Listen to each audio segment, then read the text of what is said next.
Howdy, my rotoscopes, my zoetropes, and my non-binary flipbooks? It's me!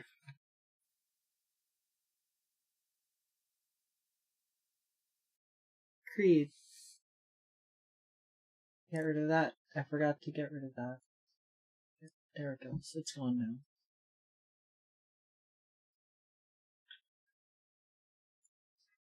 And today, I am joined by the incredible...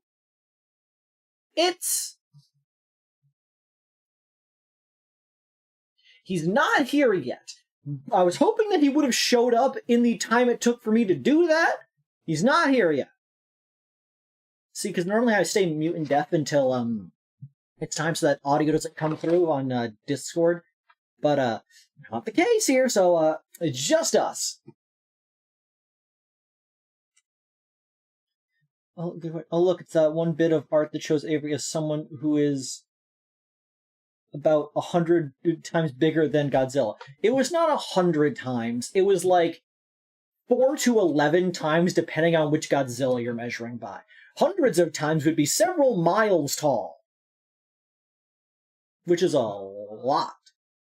Like, I'm not, like, stepping on cities yet. So, like, you know, we're in a reasonable range. So anyways, gaming. Let me get this thing started. I'm sorry for the delay of it just being on the now screen for a little bit. I was stuck with some lag. My computer does not have enough RAM. And I have too many Firefox tabs. I need to close some of them. I feel like you could be a mile tall if you wanted. Yeah, I also feel like I could. Typically not, though. Much more reasonable height of about a couple skyscrapers tall.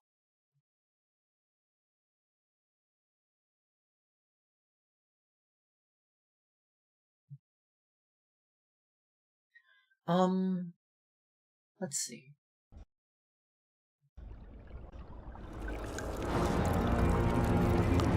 That song that was playing was the Blue Man Group playing like paint drums for a soccer game of some sort. Obviously randomized speeds. Let's see. Let's get back into let's get cracking.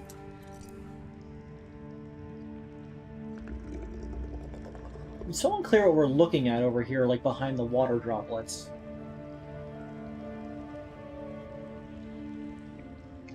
So the game crashed last time we were doing this. I did underestimate some of the measurements when I did the math, so Kreed could potentially be a couple 100 feet taller.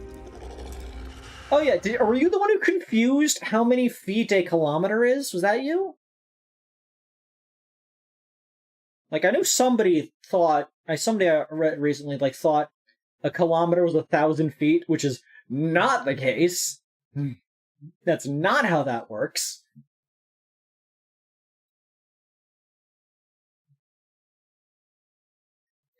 I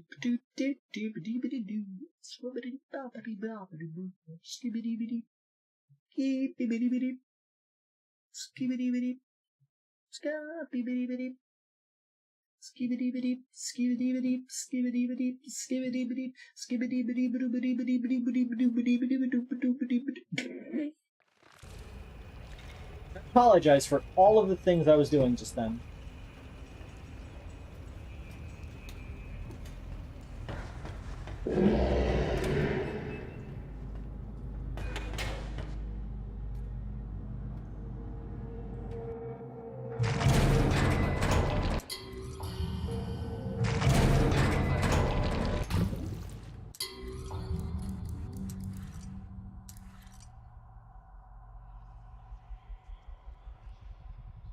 We'll say elevator waiting area 1060.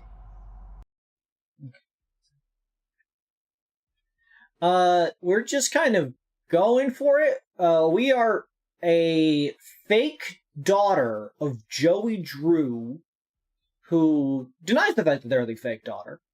And we are in an alternate like dimension made of paper and ink that is made by the ink machine.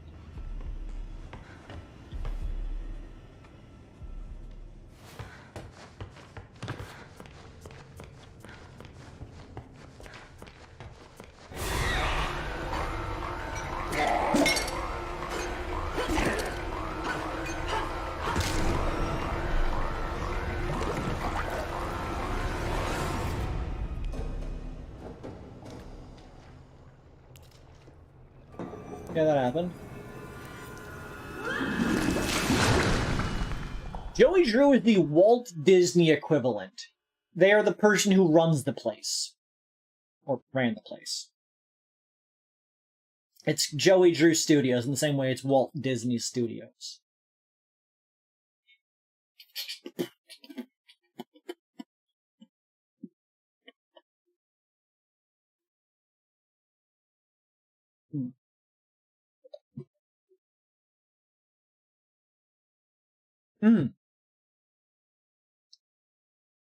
Yeah, to give you the quick lore rundown. In the first game, you played as a guy named Henry Stein. You were presumably invited back to the old Joey Drew Studios for some reason. You were once one of the head animators, but you had some falling out, and you ended up, parting ways.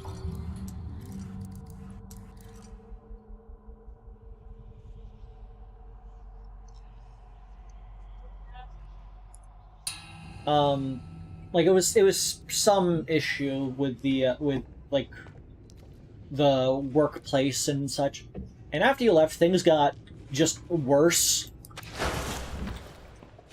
like all around worse. Bendy and the milk machine. Well, if it isn't Mako finally showing up. Have you been waiting for me? No. Are we live?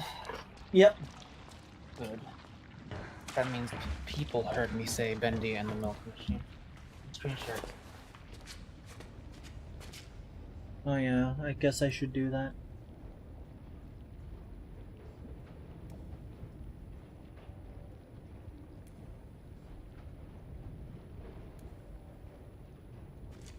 I was just explaining the lore to our good friend Waffle House. Ah, yes.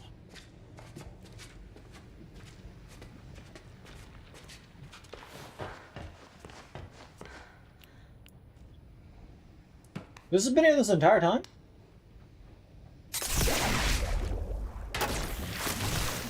You were wondering how many of those were in the game?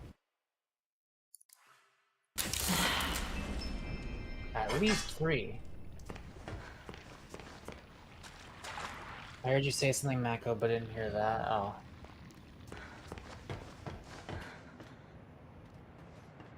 Now you have. I got... Oh my god, I'm stupid. I'm stupid. I forgot to toast my sandwich. But it's already completely put together. It would be impossible now. You put it in the toaster oven. No, there's already mustard and everything, and like lettuce on it. No, I'm not toasting lettuce, Avery. What? At Subway, they put the meat and the cheese on, and then they toast it, and then they put the other stuff on. And I'm assuming there's a reason for that. You are so autistic. You want to toast lettuce? Be my guest. I do want to do that. Okay. I think you're so Avery. I think you're so autistic that mine. No one can take it away. Wait, this is forwards. Avery, you are so autistic that you actually. Can this game shut the fuck up for 3 seconds? What's up? Oh god, I'm choking. Hang on.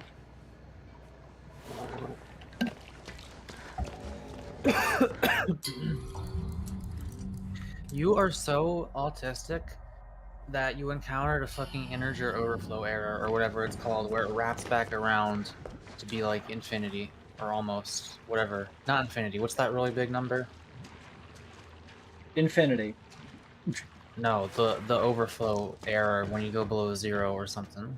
It's like 4 quadrillion or something. Yeah, that is your food tolerance, because it should be near 0, but you went a little too far. Well, And okay. now you have now you tolerate everything. The thing is, like, very clearly having autism. At least I'm still pretty sure. That I can sort of like actually recall that happening to me, because like I was gonna mention this. I made a tweet about it, that I fucking hate pickles. Like when I was a kid, I would like except for the buttered bread pickles, which bread everyone and else butter hates. pickles are sweet, which I do enjoy. I just hate the taste of like really bitter foods like pickles. So like I would always just not eat them. I would like remove them from my sandwiches and whatnot. And then one day I realized, man, I need food to live. I do not have the ability to be picky about this. I will just eat pickles. Were you in like dire straits at the time? Did you not have a choice in what to eat? Okay, so like I don't really like make food usually, nor do I like nor did I really have the money to like get food. We just had things in the house, and it was like my body is craving nutrients. So I go to the like fridge and you're like, what can I eat here that requires no actual like effort? Pickle. And so I ate the pickle. Has this been a habit since childhood? Are you saying? He's gonna get you. He's still gonna get you, you know that. Probably. No, actually, that works. Oh. But, did your parents just, like, not cook you very much? Oh, my mom worked during, like, my mom and dad tended to work during the days and whatnot, and when my mom got home, she took naps most of the day because of her work, and my dad would cook whatever dinner was. You know, it wasn't, like, the most complicated things, but, you know, it was nutrient. This was around when I was a teenager, because my parents had divorced and such, and so if I was hungry, I would need to, you know, I need to locate food myself. And so I would just go to the fridge and consume whatever was available. And my taste got more eclectic because I had less standards to go with. Yeah, chat, did your parents teach you how to cook? Is that like a normal thing they're supposed to do? Because ours didn't. Like one thing I did pick up from my mom was eating pineapple cottage cheese with pepperoni slices. What the fuck? It's a meat and a cheese and a fruit, and therefore it's a meal.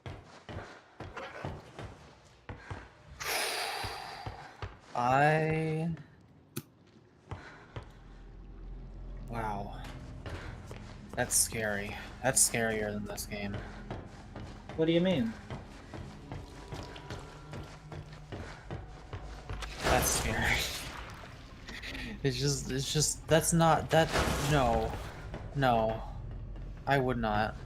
The one that always confused my mom was, me eating, I believe it was saltine crackers, little cheese slices from a pre-sliced cheese thing, and peanut butter all together. Which is like, that's a protein, that's a salt, and that's a dairy, so that's a meal. Quick question, do you care enough about Jujutsu Kaisen, to want to watch it with Peep and I, or is it okay if Peep and I watch it, like, if you're not around? Now, you're free to watch it when I'm not around. Like, it was a cool show, but I'm not overly overly into it. I thought it was kind of good. She says it gets really good right after the part we stopped at, but wait, what were you gonna say? They really fucked up that one boy, and it kind of was not cool. Yeah. You might be thinking, Kreed, where are you going? The answer is, I don't know. I'm trying to get to a place that was described, and I know I was at some point, and so my only thought process is, well, it's probably backwards.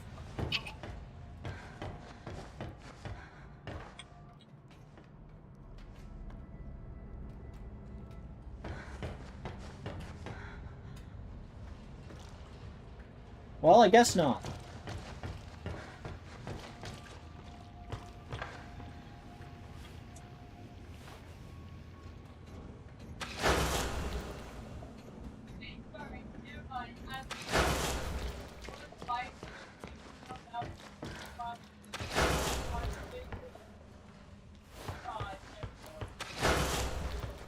At least this makes me move faster.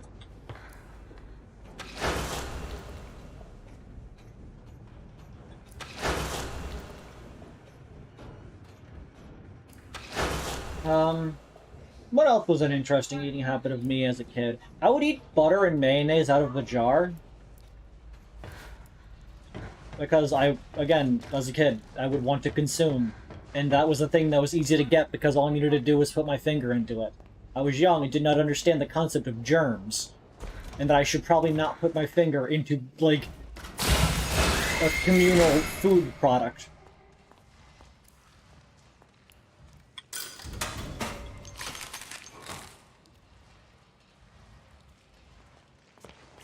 I know better now. Don't hurt me!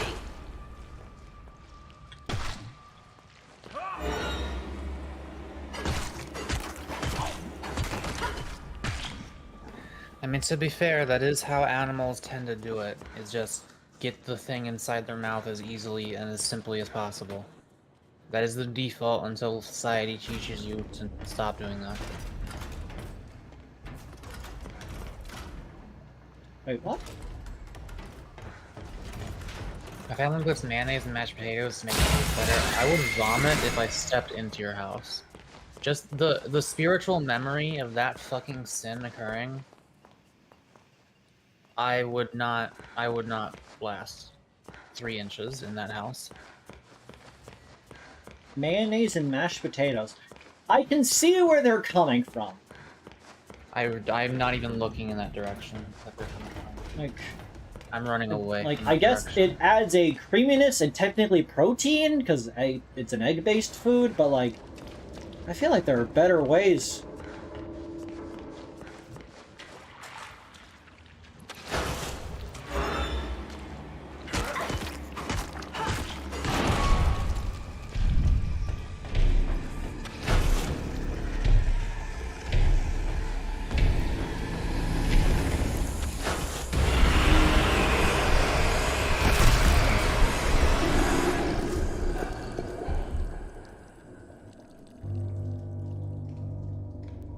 Death is only the beginning.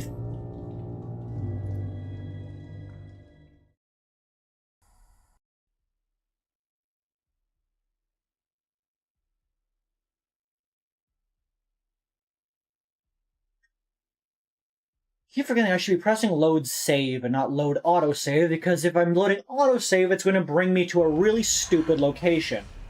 Yeah.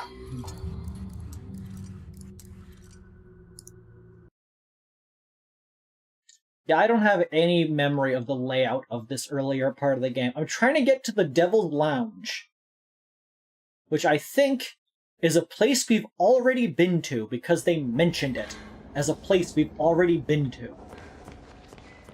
Luckily, we're geographically right here.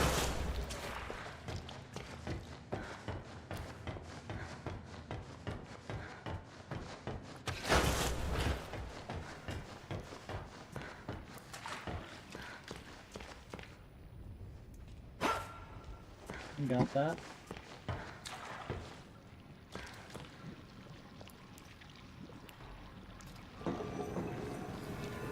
Is it this way?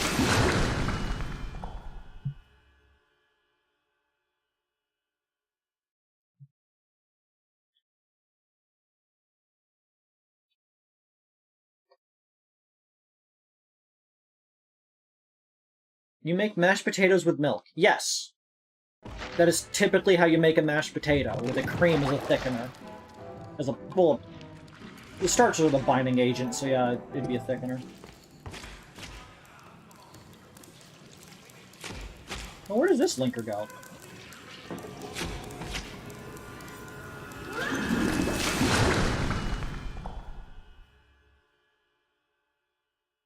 Why is mayonnaise weird? Because a lot of people don't like mayonnaise. My sister refuses to eat anything with a white sauce in it. Me too. Not, well... There might be a white sauce I don't mind, but I don't know. You people clearly have never eaten paste. True.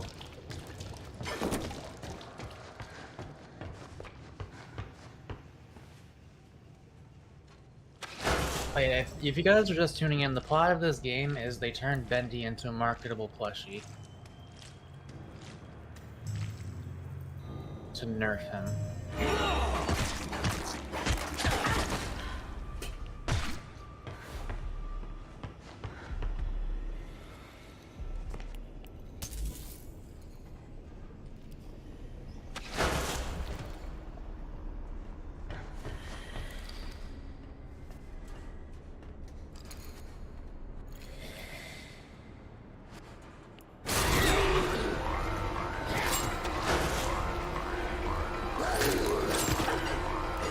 Watch out, it's the mouth harp man.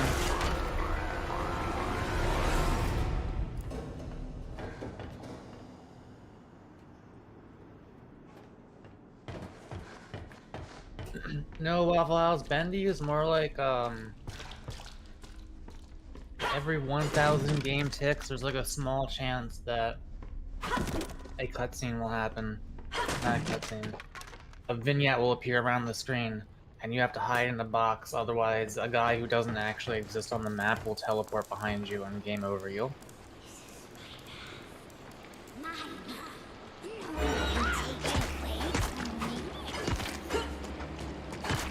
But sometimes he's your friend. And small.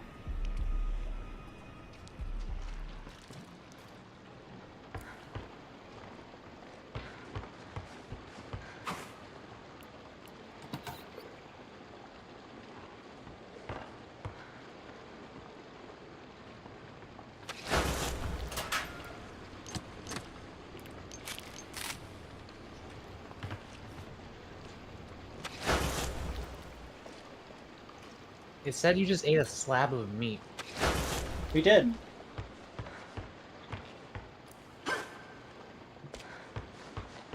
Is that not what you eat when you have a hunger? The meat slab?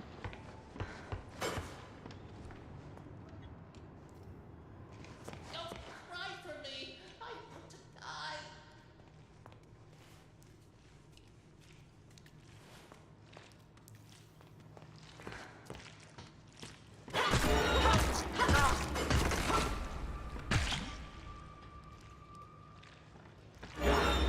No, I really don't want that.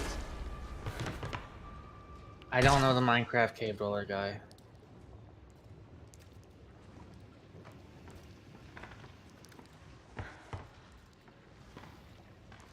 This wasn't the way.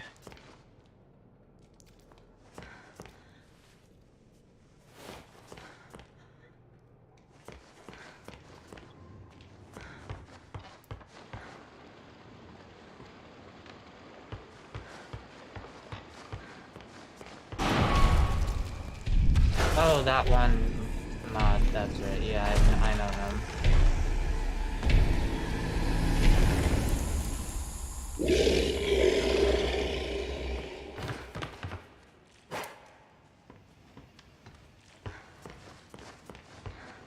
Okay.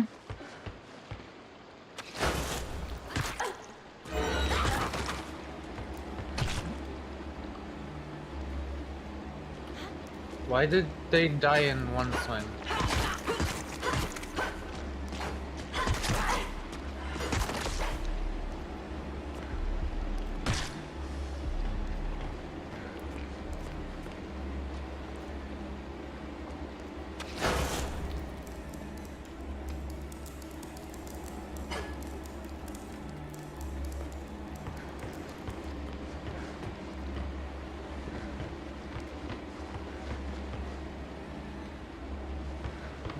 Ever since that mod was made, there's been like 3 new lanky bitches added to the Minecraft mod sites each week.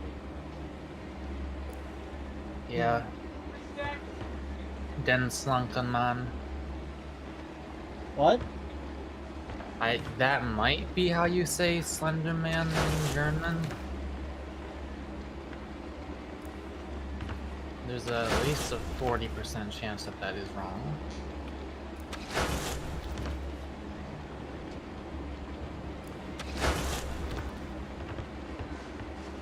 Okay, I think this is the wrong area to be in. Where was progress from here? God, you and I really both picked up 2 games about haunted bullshit that neither of us have touched in several months, that are both about wandering around aimlessly trying to figure out how the fuck this game's map works. Yeah, but like to give credit to you, at least the game you were playing was an expansive map. This is a linear line that I'm having trouble navigating.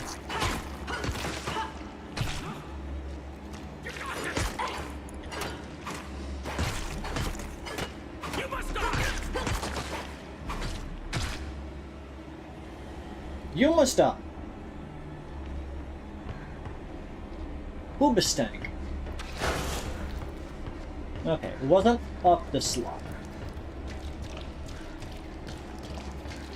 What about the Liminal Man? Check. Has anyone added the Liminal Man to Minecraft? Almost certainly.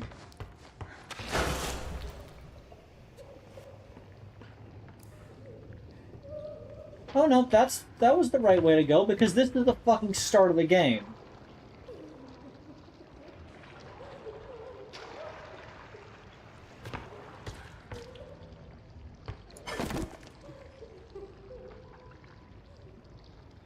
Did you mean to come to the start of the game? Nope. Oh, you meant to go to the end of the game?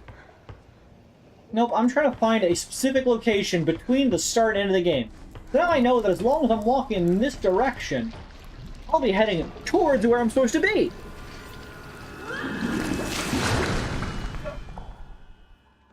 I'm pretty sure I've been in the general vicinity of this place. Maybe I've not actually gone there yet, but the thing says, refers to it as a trek through the sewers, and so on, which implies that it's back the way we came.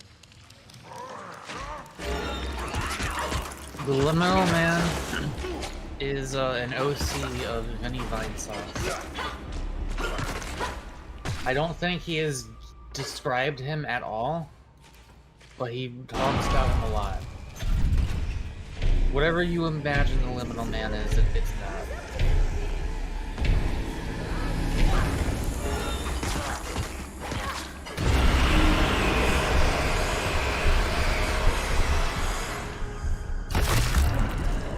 That dude punched at me!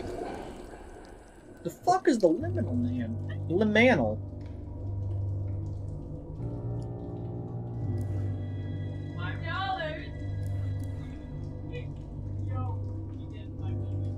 It's 19 minutes ago. Did you do anything since then? Really, no! Okay.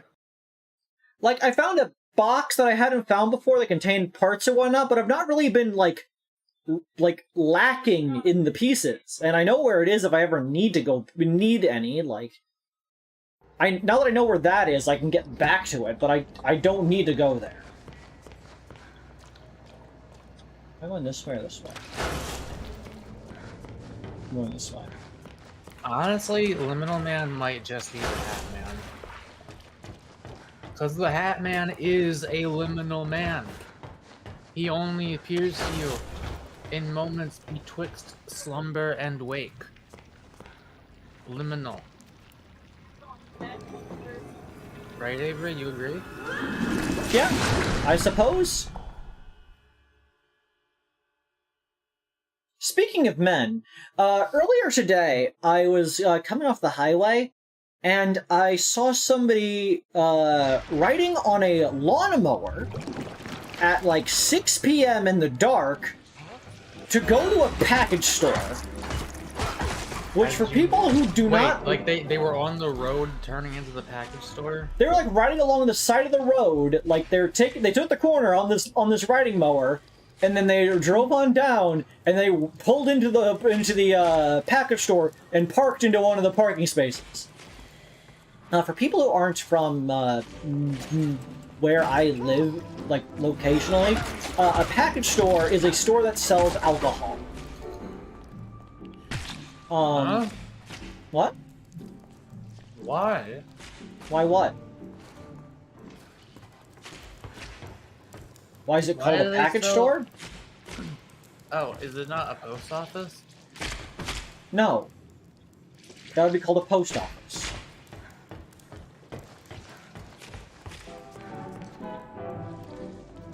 Why is it called a package store? Because alcohol comes in a package. You're fucking kidding me, right? Really not. Okay, why don't they call why don't they call Target the package store? Everything in there is inside a package, except for the clothes, I guess. No, that's a department store. It has departments. No, but it has packages in it. It sells packages, so why don't they call that the package store? Alcohol only comes in packages. Really? Yeah, have you ever seen alcohol not in a package?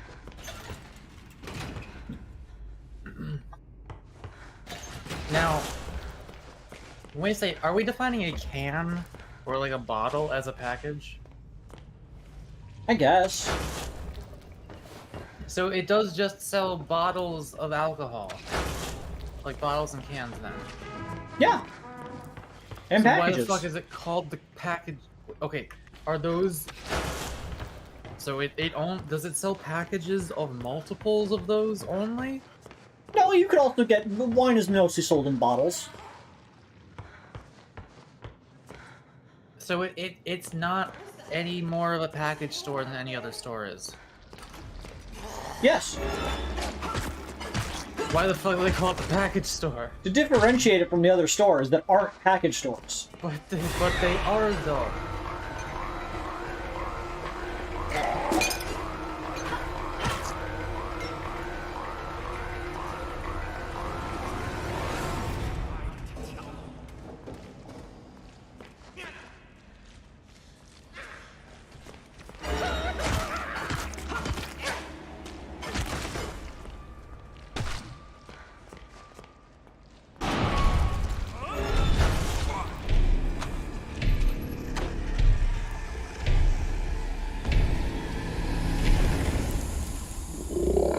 Got through that. Well, so I thought package... Any other horror game, you would see him walking past, but his model just does not exist until he gets you. The fact we know he's coming at all is confusing. Honestly, next time that happens, like, if you had saved recently, just like put your back against the corner of a wall, just so we can see what that looks like.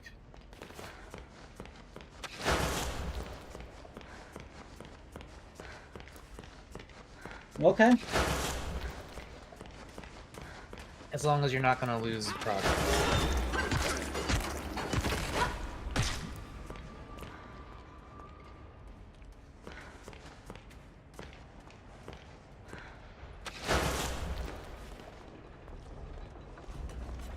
Why do I feel like I've been in this room in the first game? I feel like I've been in this room in the first game. Or at least I'm... You have not. Oh, okay.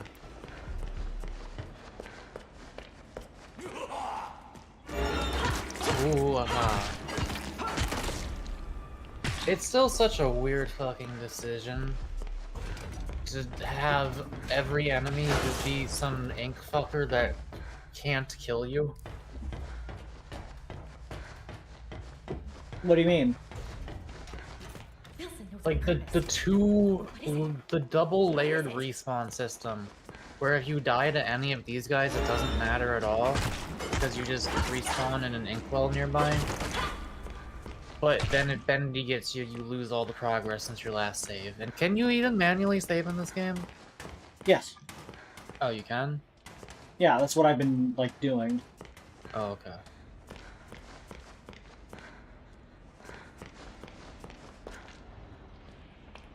When was the last time you saved?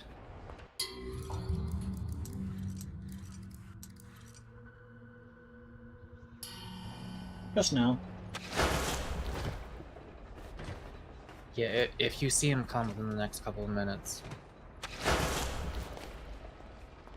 just like shove your back against the corner of the wall.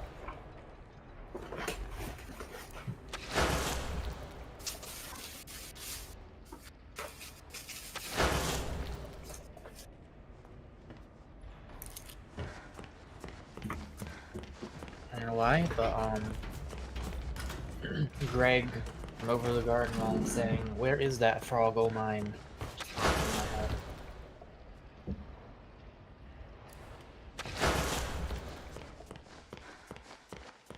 That show has altered my sister's vocabulary. Oh? In a way not seen since, like, SpongeBob.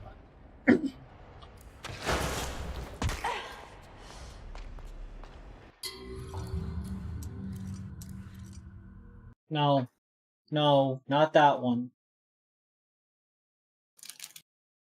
Wait, what are you loading?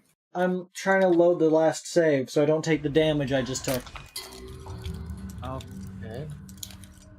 Does it really matter when dying doesn't do anything to you? It just annoys me.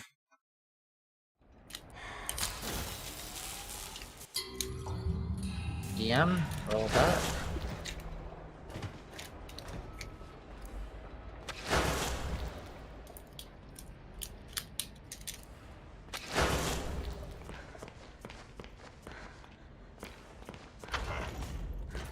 Yeah, that guy riding a lawnmower to a package store, which sells alcohol.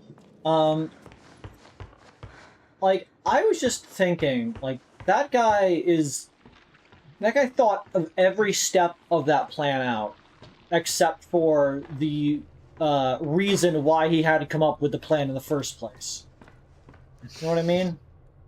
Yeah. Oh. How many miles per hour do you think he was doing in that? Not a lot, not any, really.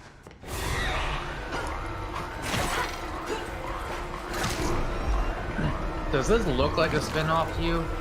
Or does this look like the exact same game again, but like with slightly more gameplay mechanics? It's a sequel.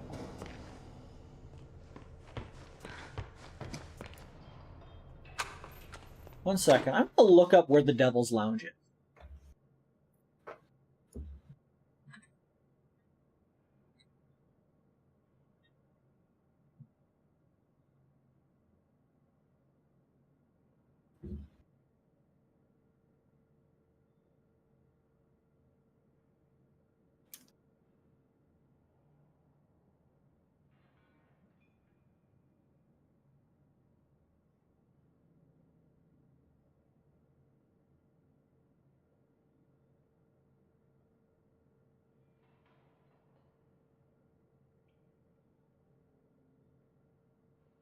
I want to feed Ringtail a tiny burger.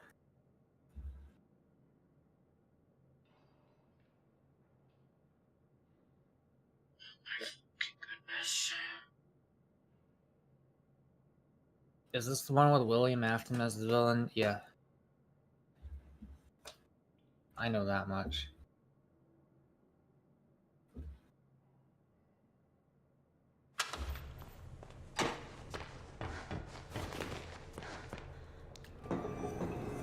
I am going to fucking explode. What happened? Okay, so we need to get to the employee lounge.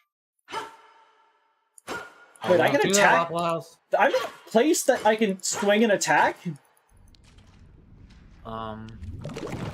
that Have I never tried that? Real. That loading screen wasn't real. Okay, I need to go all the way back until I find...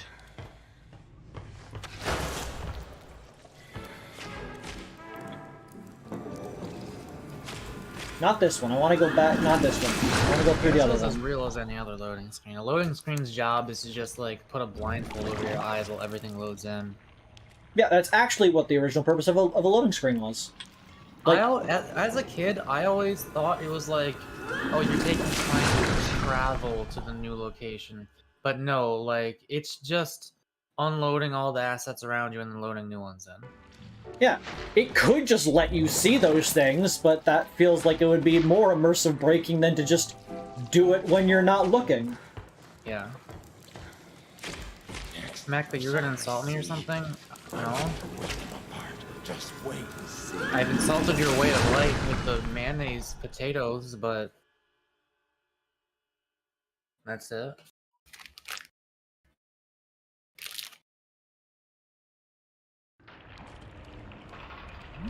Because, like, the reason he's using a lawnmower is so that he doesn't get arrested for drunk driving. It means that he can... He's going to the package store for alcohol, which means he can then drink and then operate the lawnmower, because it's not illegal to operate a lawnmower while inebriated, just an automobile. Is it legal to drive on the damn road with a lawnmower? He wasn't on the road. He was on the side of the road, which was just as valid as a bicycle. You can bicycle under the influence as well. You just can't do anything that requires a license. You know what? He's the visionary.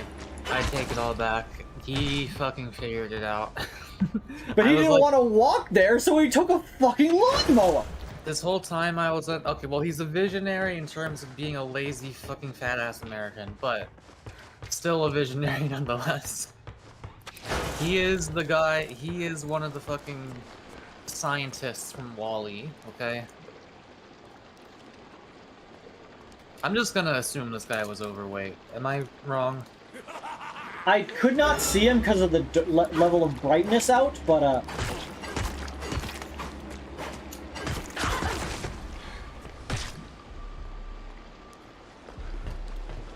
Because, like, was the lawnmower going faster than walking would have been?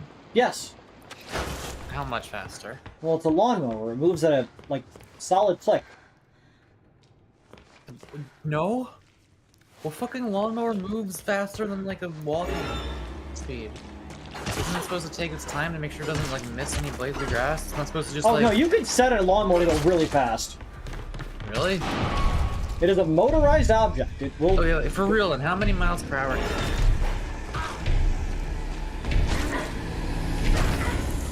Cannot interact during combat. Except for the day.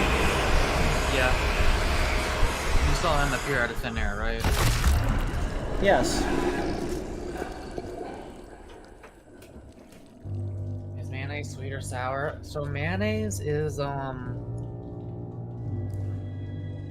imagine...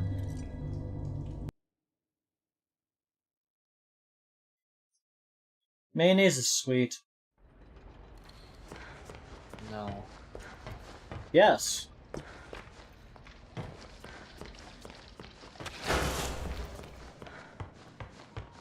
Imagine you took white paste, flavorless white paste, and Not then flavorless. you infused it with essence of egg.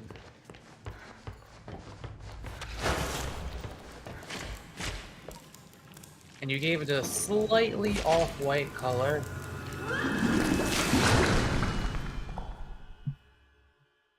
And the consistency of, like, pudding. I'm not about it.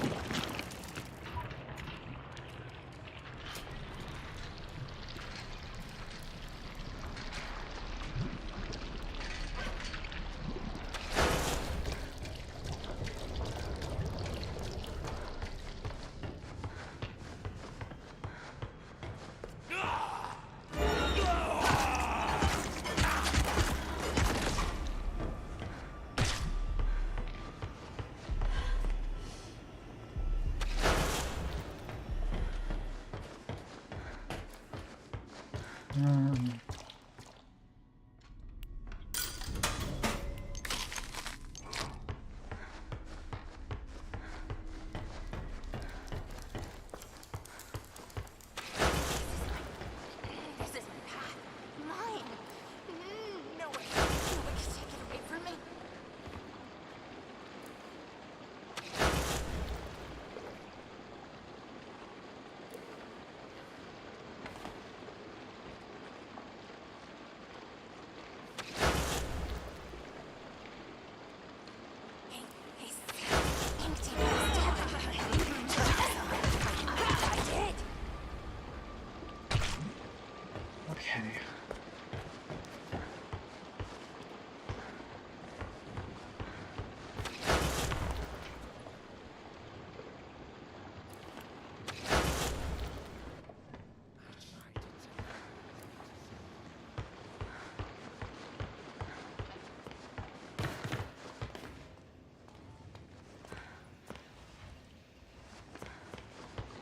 I'm trying to think.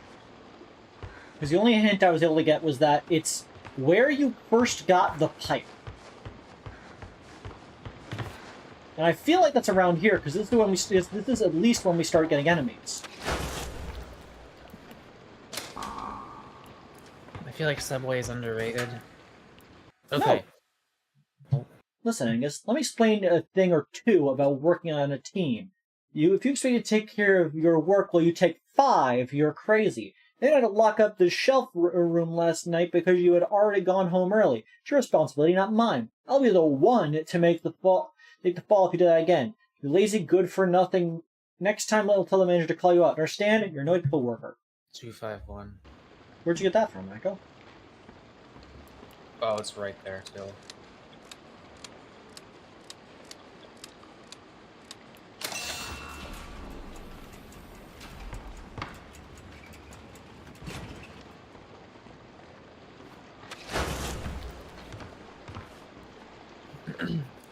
Someone asked when the next Kreed is.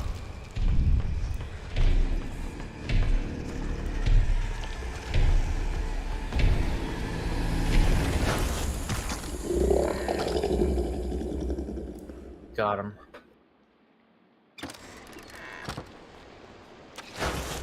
When the next what stream? Kreed stream. I'm right here. What? After this one. The next my stream? They occur every Monday, Wednesday, and Friday, more or less. Yeah. I feel like Subway is underrated. Okay. So, tell me if this is a too basic sandwich or if this is a respectable sandwich, guys. You go to Subway. Ask for the spicy Italian meats. They put 2 things on it. I don't even know what they are. I think one of them is salami, one of them is something else. Pepper jack cheese. You can add bacon if you want, but it's like $2 fucking or something. Like it's like $2.50, so I usually don't. Get it toasted.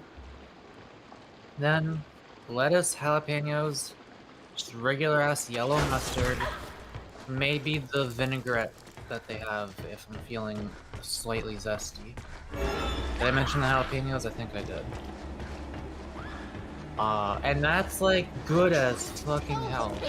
And I don't know if it's just because I have a very limited food palate, and that's just what I grew up liking, those kinds of ingredients.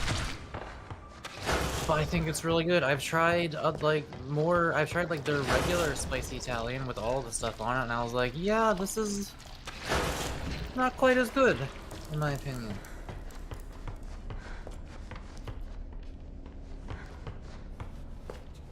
Okay, so like you start here. This is the beginning of the game.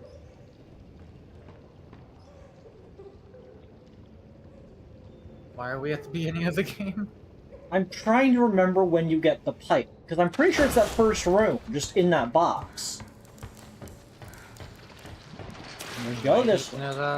Because I'm trying to find the lounge, and the only guide online was like, it's near where you get the pipe, and it's like, I haven't played this game in 7012, so like I don't know where I got the pipe. Do you think you've already been in the lounge and you just didn't know it was called the lounge? I'm almost certain I've been in the lounge, but there's a sign that says it's the Little Devil Lounge.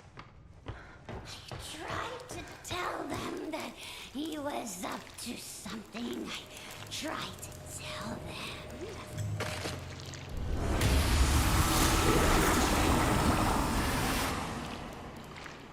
Didn't see that.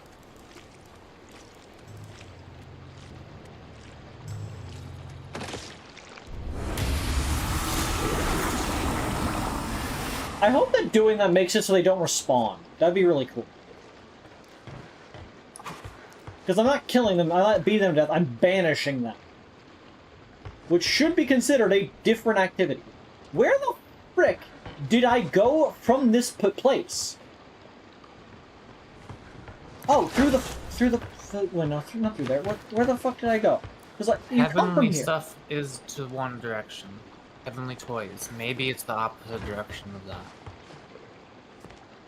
Because that led to the dead end.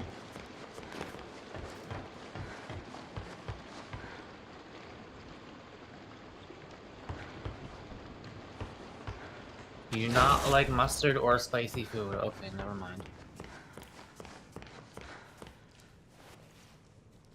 This is the dead Yeah, end. the opposite of my schedule, but also neither of us stream on Saturday.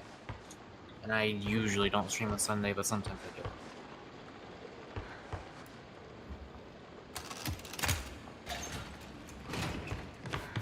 Thanks to the autosave game.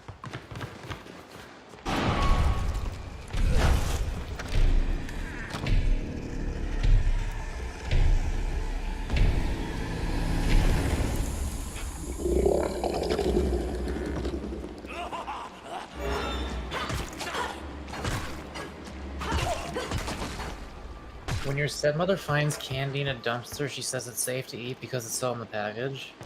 If it's safe to eat, why was it thrown away? Did she ever think about it for 1 second?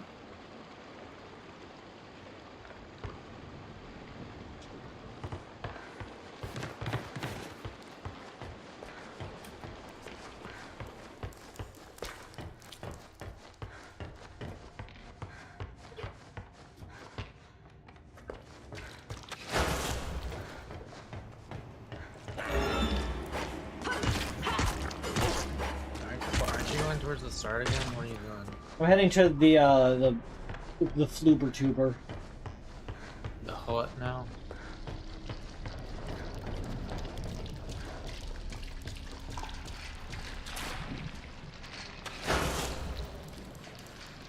Oh.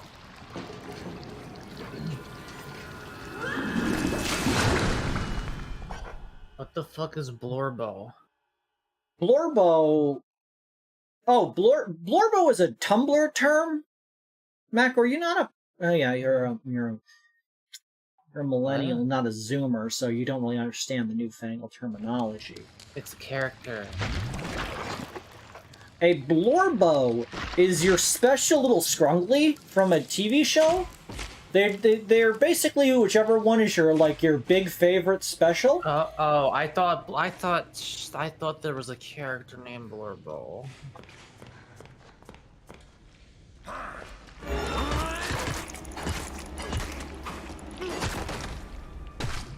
Well, who is your Blorbo then?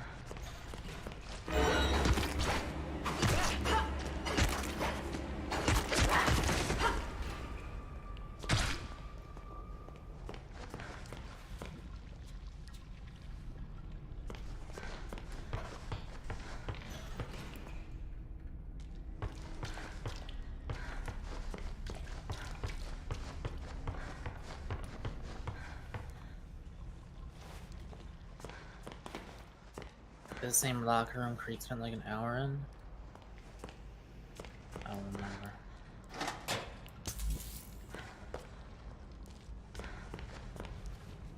Everything is pain. Wait, was that where you got the wrench? Go back in that room again. That pipe on the wall. Right there. Is that where you got the wrench? I mean, that's where you upgrade it. Oh. Yeah, no. This is an upgrade station, which implies I already had it. But interestingly, there's a lock which required me to have charged it at some point.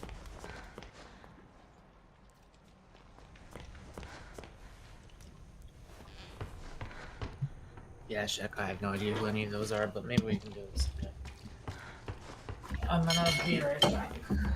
Oh, why my stomach feel weird? I'm fine. I'll be right back.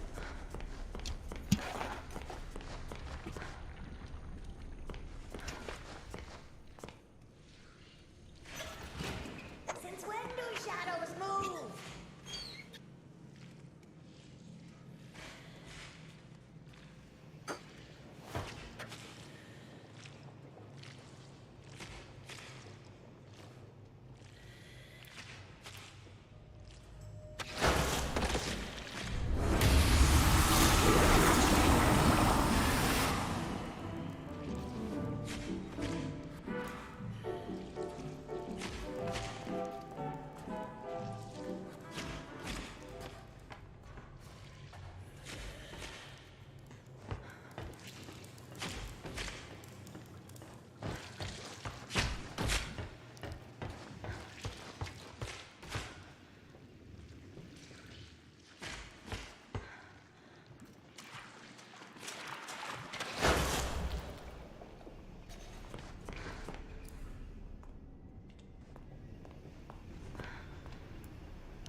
Did I find it?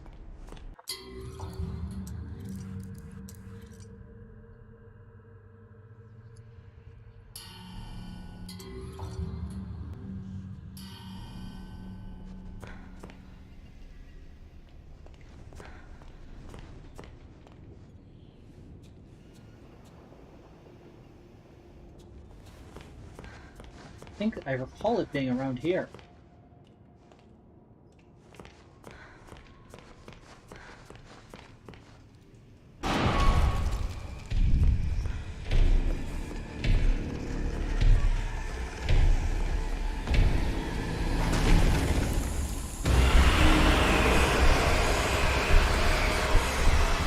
It's a good thing I just saved.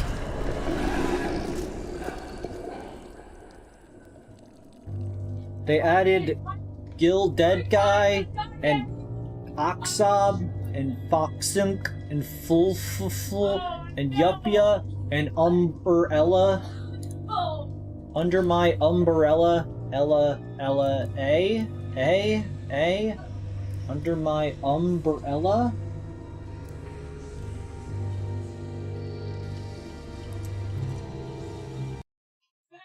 Under my umbrella.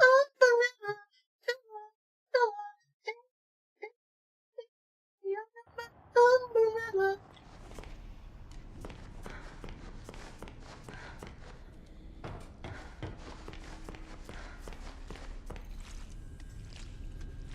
Don't cry for me. I want to die.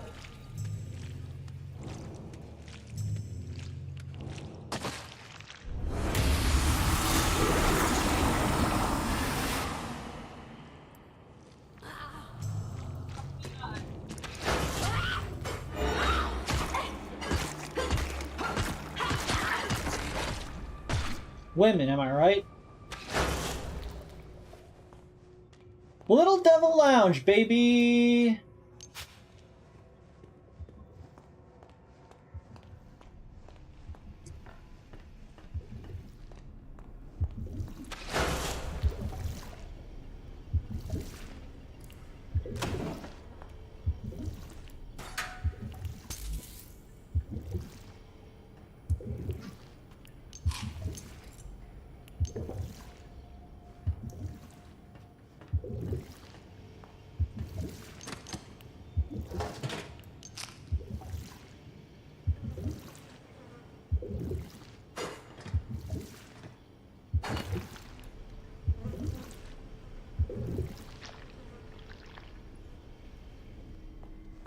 We collected an ink cart.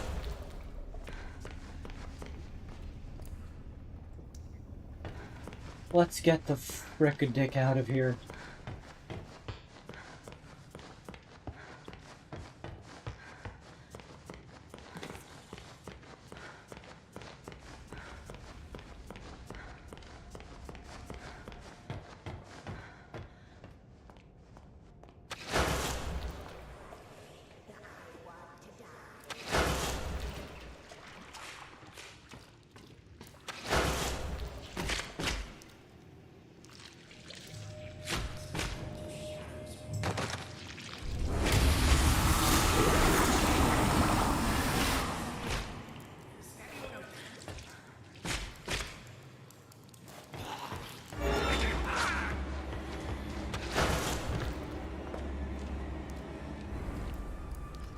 Rubino's Quest.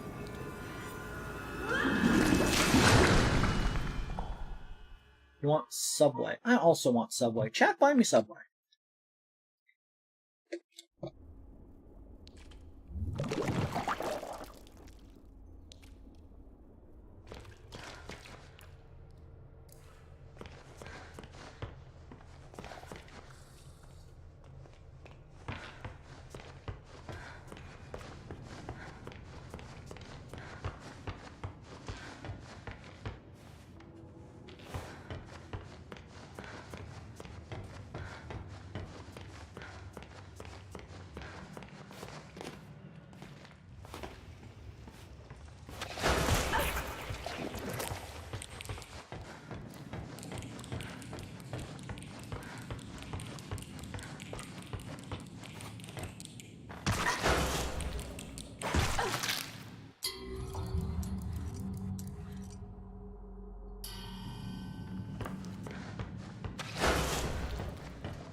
All Chad eats are scraps.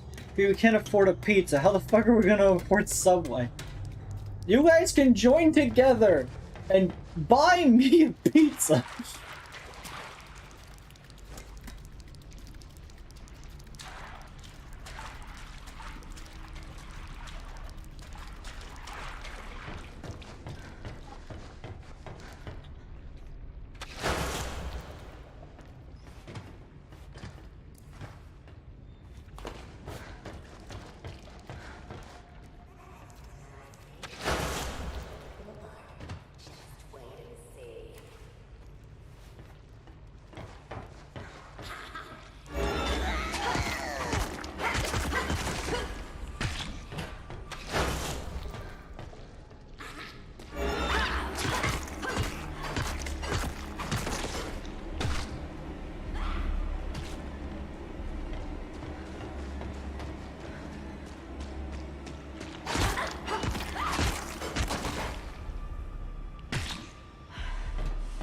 I wanted to see if I could refill this area, if there was like some secret involving the connected area, but I guess not.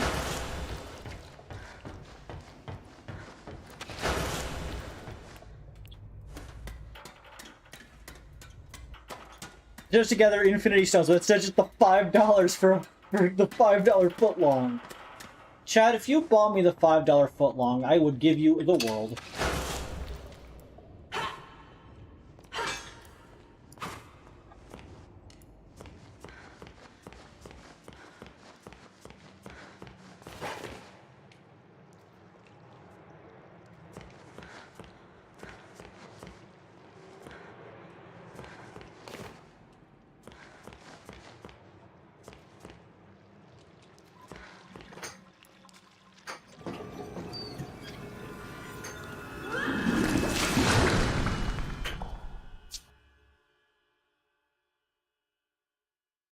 Did you figure it out? Yes!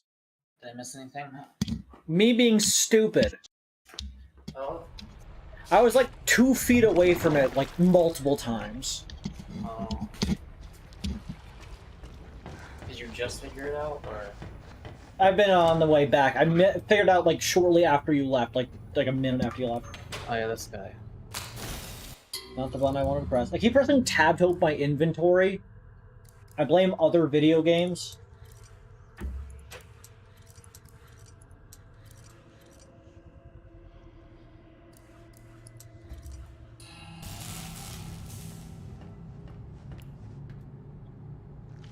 Hello, here's a beating heart. Where'd you get that? The employee lounge kitchen. How'd you know it was there? The note saying that it was in the employee lounge kitchen, which is why I was hunting for the employee lounge the entire time. Are there any other details about that object? Or is that just, do I know as much as you do? About what, that guy? The heart that you gave him? Nope, just a heart on a thing. Okay. Brought to you by Jen.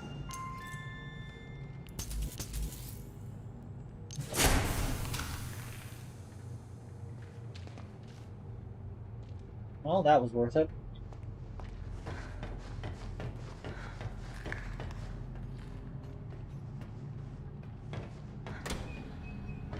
All that for what I just picked up. Okay. Oh yeah, these funky fellas.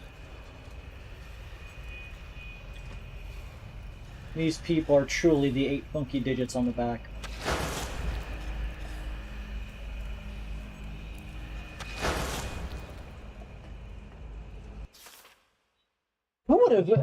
Who would have ever dreamed, in the declining years of my life, I have someone more precious to me than any piece of art I can make. For all the evil that comes from me, this is something finally good. When she laughs and smiles, it fills my heart so much it overflows. We play and talk as we both learn from each other. There's not much time, so every moment has to count. Unlike my versions that came before her, the ones who called me their uncle, I'm proud to have her call me Dad, because she is truly my daughter. That was heartwarming up until the end part where you apparently had failed copies. Yeah. Yeah. You're the Presumably you're only the one current that one, counts. right? Yeah, you're the daughter.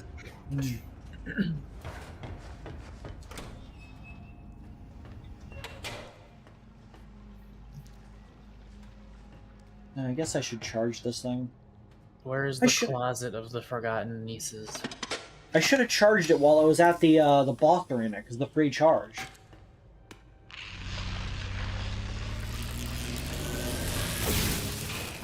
And now stop pressing tab.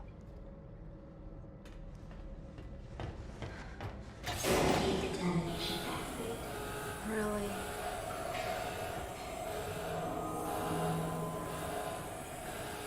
So, like, where did these guys come from again? Where did what come from? The computery fellas. How did they come into existence? We are not sure. We are now progressing, which is something I never thought that would happen. You look like a door. Ah, lever.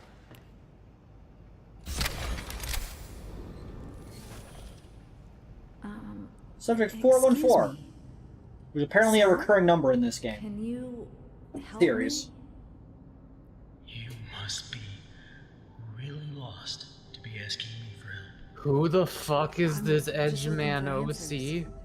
About the keepers, Wilson, the cycle, anything could help. What's your name? Audrey, what's yours? Is this Honestly, I've almost forgotten. I think this might be the player character from the first game. My name is Henry. It's the prototype of the first game! Been a prisoner long? When the keepers think you're a threat to their plans, No wonder he's edgy. He's me from the first game. forever. Still, it's given me time to think. Honestly, looks kind of slick. If you haven't eaten in years, you might not be human. Why would you be a threat to them? I'm what they call a cycle breaker. Once upon a time, I knew how to start the cycle over. And when that happens, everything begins again. Completely new. Obviously, Wilson and the Keepers don't want that to happen. How did you do it? Reset the cycle? Turns out the Ink Demon himself is the key. This world is his, but even he must obey its rules. For now, at least. If you can get him to look at something... Is this the same voice actor? it will I think so. everything. What is it? But they might be putting on a more, like, aged voice for how long he's been here. To put the words, the end. I can see it in my mind every day. They keep it upstairs in the pit. Why is the pit upstairs? I feel like a pit should be downstairs, if anything. If I reset the cycle, we could make things better for everyone here. And what about you? I just want to go home. So did I. Good luck, Audrey. If you need me again, you know where to find me. Yeah, I'm gonna assume... What? I think a keeper What? entered the area. Wait, what? I think a keeper entered the area. Okay. And here's the dramatic sting from that cutscene. Yeah, calm down. I'm gonna guess that our character was never actually in the real world. Yeah, I think in the first game you were playing as the Henry that was in this this like realm, and you were under the impression you were the real Henry, and you had gone here because you got a letter, and you were just trying to get home after that. It's But you kinda never like were the Soma. real one in the first place. Kinda like Soma. Yeah, kind of like Soma. Wasn't really expecting that from this series. I don't know what I was expecting. I'm still not entirely sure how I feel about it, because all of this kind of seems like it came out of nowhere. But then again, the first game was just so fucking confusing. At the Is end. it? That is, it ends so weird. Like I like now that we have the context of this game, I get what they were going for. But Well, it's like they didn't hint at it at all. It's just like, by the way, this is what the story was the whole time. If I tune into the next game to figure out what the fuck we meant by that. Yeah. I did like the idea of, like, playing the end reel, and that's what causes it to end, because it's an end reel. It's what's at the end of a cartoon. Also, given the outfit, this is the musician from Chapter 2 of the first game. You think Like- I remember that? Like, he straps you into a chair, and he's like, I'm gonna sacrifice you to the demon so that he won't kill me. And then the demon kills him instead, and you manage to run away. Yeah, I don't remember that. It was like, of all the things that occurred in the game back when it was just the first 2 chapters, I enjoyed that. I thought it was funny. You know, here he is, locked in a room, playing his banjo, because he's a musician. He's the one who writes all the songs, and was so fucking uppity about writing cartoon lyrics. Bitch made. Shut the fuck up.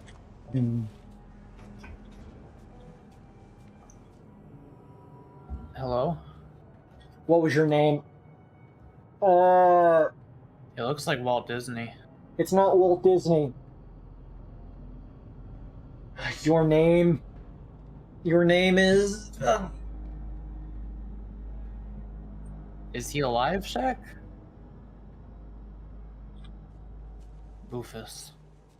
Oh, why did the I fall? Okay, Because he's alive. Who is this? His name... I know who he is, because it...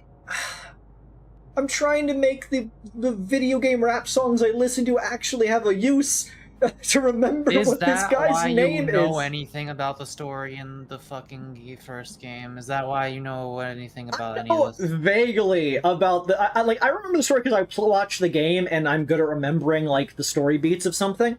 The songs that I listened to were mostly more, thematically relevant than actual, because the people I listen to are actually good, and they don't just make songs that are like, here are the events of the game in order. It's more like, here is the overarching themes and possibly the characters that appear in it, but more just like, what's their deal and not really what they literally do, which I find more appreciable. He was a merry-go-round? What? Yeah, he was the fucking roundabout thing. What the fuck is his name? Was there a Bertram, that was his name. Was there a merry-go-round boss with a giant man head in the middle of it or something? Something Mont. His last name was something Mont.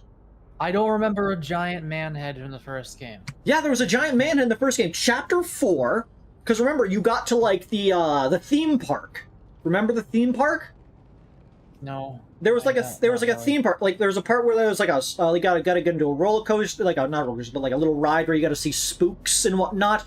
There was like a little shooting game at one point, and it was the only like genuinely I thought it was like one of the coolest scenes in the entire game. Like I think of all the things that game did that was really bad, it was the one thing they nailed. Bertram Piedmont, that's the name. Bertram Piedmont, the equivalent to the guy who made the Disney World and Disneyland. This was Contractor. Not 5 years ago, was it? It was like 5 years ago. Oh god. But Bertram Piedmont, because you know, remember in the game how you could like pick up tapes and whatnot, like in this game, and they like it's the audio tapes. You remember that, right? Yeah, Avery, you say so little in so many words sometimes. Oh my god, I'm just now realizing. Yeah. Okay. So the tapes, but something that I like the other game did that this one doesn't is it put like the like text reel at the side of the screen to like giving you the actual like subtitles of what the audio tape is saying. And that's how it did it in every part of the game. Like you would always just see the text pop up on the side, and that'd be what you're like listening to. But you entered this room with a big like spinny roller coaster like a ride thing, one of those things that spin around and like spin the chairs around and all that kind of stuff. I forget what they're called, but yeah, it's one of those things. And there's a like audio tape like right in the front, so you obviously listen to it, and you start listening to one of the tapes of Bertram Piedmont, and he's like talking and whatnot. And if you realize at some point during it, there's no text in the box on the side of the screen, which implies that it's a tape. What's being told to you is written in subtitles, meaning it's being spoken to you out loud. And then the reveal of the front of the ride opens up to reveal this giant fucking head inside of it, to show that he had become the ride itself, and he It's starts fucking attacking incredible you. that I don't remember literally It's- any single thing about that. That is fair, but it's still like the coolest moment in it. Like the idea, like That's why this I'm like, dude's why don't a I remember fucking that? I remember that shitty fucking boss fight where Rufus or whatever his name was kept throwing like the bumper cars at me. I remember that. yeah, because that's the boss fight after this guy's boss fight, which is so annoying because this boss fight was so cool. He was a fucking whirligig machine, whatever the fuck. Did I like not realize that the reveal was happening while it was happening? I think you didn't realize the reveal as it was happening, but I still think it was such a cool moment to like that was definitely a good moment of them like leading an expectation and then subverting it. Can you whack him?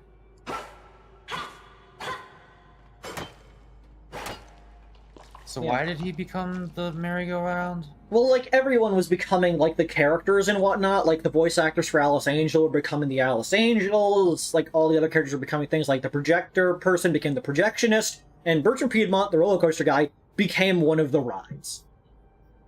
Everybody sort of became the thing that they worked on.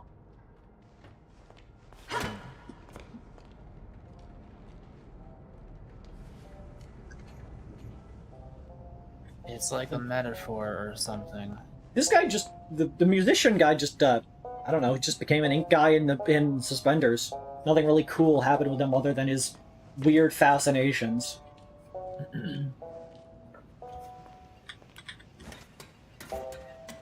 Oh yeah, that one guy. I'm out of here. That was the I best wonder if he character. ever got out of there. Did he get out of there? We need to figure out if he got out of there. Contraband. The axe from the first game. Bendy record. I forget what that is, but it seems to be highlighting secrets. I think that might have been from the first game. Oh yeah, that sounds familiar.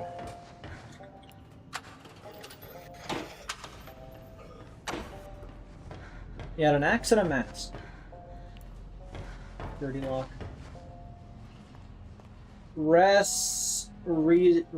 Research. Top level badge required. Please have your identification, gent.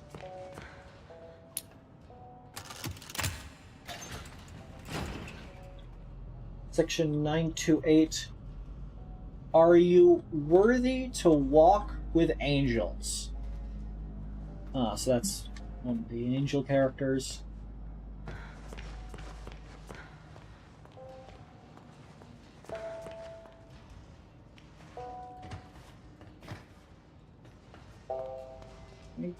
I would like the axe, please. Let's pop this lock.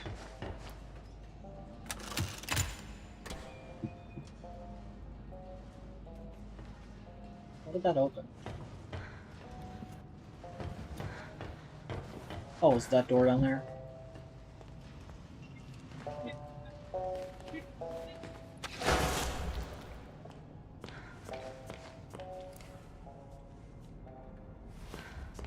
Sorry, I'd like assumed that this would have opened something prior to me. How you doing there, dude? Okay, I guess it's just the door. Maybe this whole game is a metaphor for how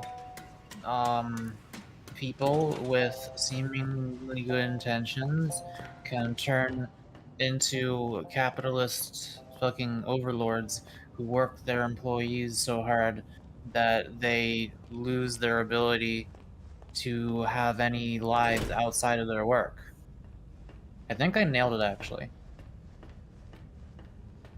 Because remember, like, all throughout the first game, they were having themes throughout the audio logs and stuff of, like, they were making people live here and shit, remember?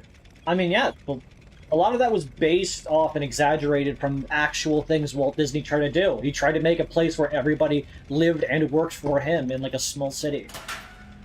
Yeah.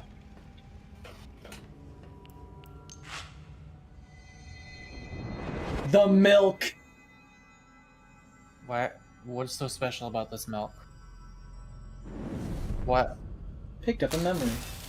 A Nope, that's not the memory. right button. I remember milk. A carton of milk. For growing up strong and healthy. Add some chocolate for a snack enjoyed by both young and old. That's the truth. And I keep pressing tab when I want to press the other buttons. I think this game is about milk. It is called Bendy and the Milk Machine. I want Bendy's milk. There's always hope.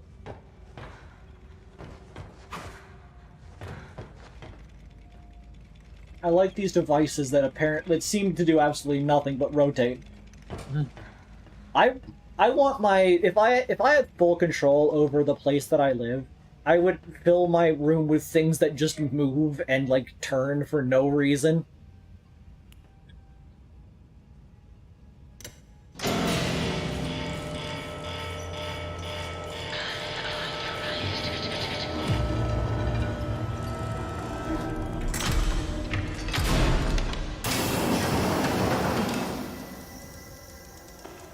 That is, Who's that? too many arms. I didn't realize they had multiple arms.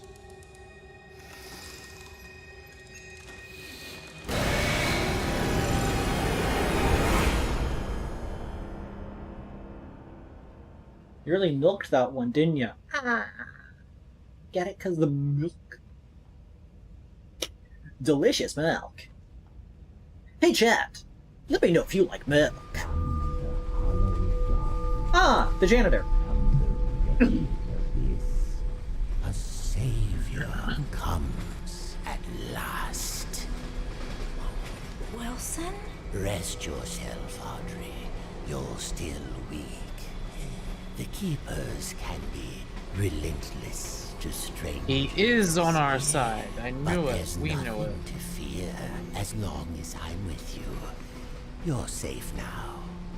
Maybe. You did this to me. You brought me here. Turned me into this thing. This doesn't make sense. I've never done anything to you. Open your eyes and look around you. None of this makes sense. I mean, Drawn you're right. walls, nightmarish creatures, an ancient studio that died out almost 30 years ago. It's all fiction, utter nonsense. And yet, in here, it exists. It breathes. It flourishes. Reality, guided by its masters. These pen, subtitles are so the bad. foundation for a new reality. Why? We can bleed. Just into really our obvious own. mistakes.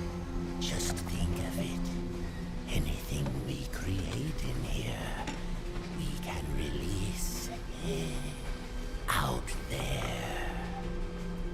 But first, this world must be controlled, made safe. These things, these angels and demons, are they really life? Or are they just stains? Old mistakes ready to be cleansed away for newer, greater things. What do you want from me? I need your help to save my father's life. What? This is our start. We'll talk more once we're safely inside.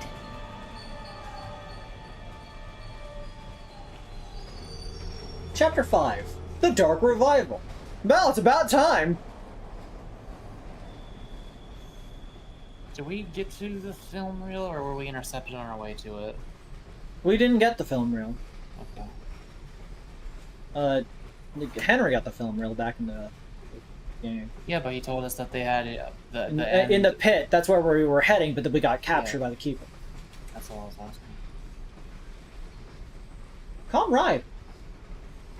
So is this game doing that meta thing? Where it's like, when he says things we make in here can influence the world out there, is he talking about our world? Or maybe Maybe in a literal sense, he's just referring to the real world that is the simulations inside of Stay close. This place isn't as in the safe as universe. it once was.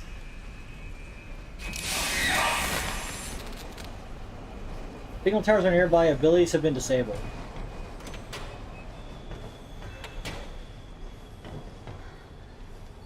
Are you letting me go in this room?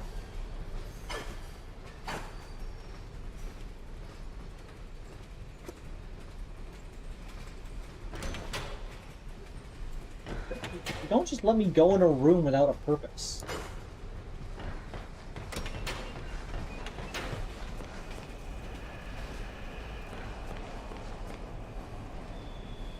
Little hack, on time.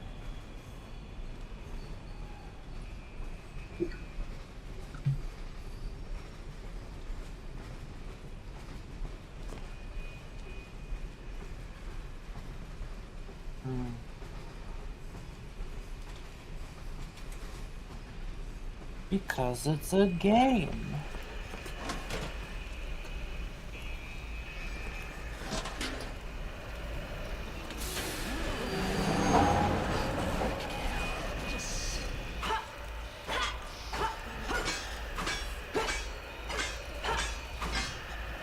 I don't like your weird arms. I don't like how all your parts seem grafted.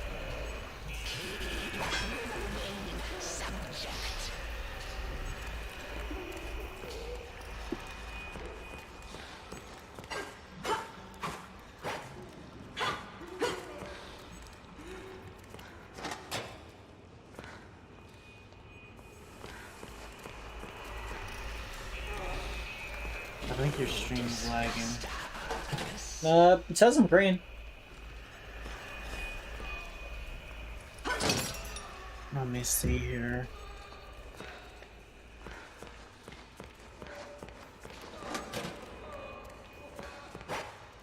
Oh, yeah, it's actually fine for me. Alright. Skill issue. It has been determined. It is a skill issue on the chat's part. Nope, it is a skill. It's your guys' fault. It's fine for me on YouTube. I'm watching the live YouTube stream. It is fine for me. It is a skill issue. I'm sorry. Old Track 77 is a quiet place these days. What isn't that terrible crash for years back? People who don't like to hang around. Too many strange things keep happening on this platform. Last week, one of the Ramblin' told me they had reports of some train going through that wasn't on schedule. There were figures standing in the cars, staring through the windows. Never stopped to let no one off. Just kept going straight through. Some say it was the Silverland Express, the train that crashed. Kitty Thompson. Kitty.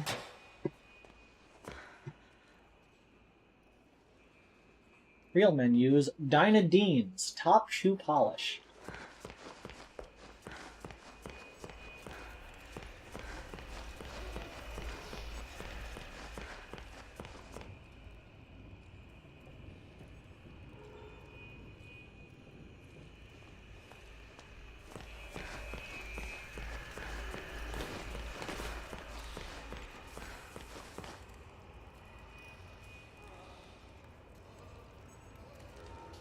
All these trains are derailed.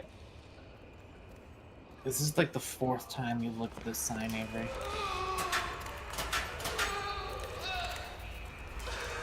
What is that sound? Anguish. Where is the anguish coming from? Oh, right there.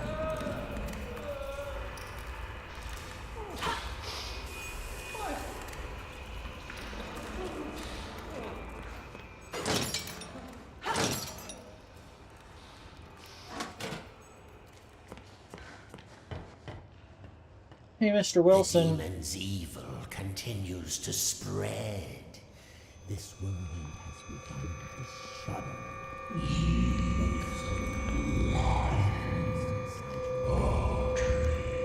Be quiet. I don't want to trust the person trying to murder me. Nothing. Yeah. It was nothing. Almost there. Just a quick stop. Won't take but a moment. I don't like that I've entered this room without you. Checkpoint. Weapons are not allowed beyond this point. Please place all weapons and contained ink on the holding desk to the right. The subject will stand in the designated location. What the? Did that person just die in the middle of that word? What the fuck was that? The man who killed Ink Demon.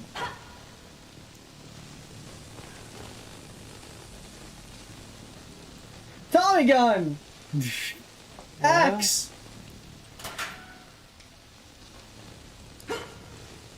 Oh, Lethal object detected. The subject will submit all weapons for further screening. This is a gent product. why are they suddenly like this when they talk? They weren't like that before. Yes, they were. No, they didn't do that before. They Yeah, did sure not they do did. that. No, they...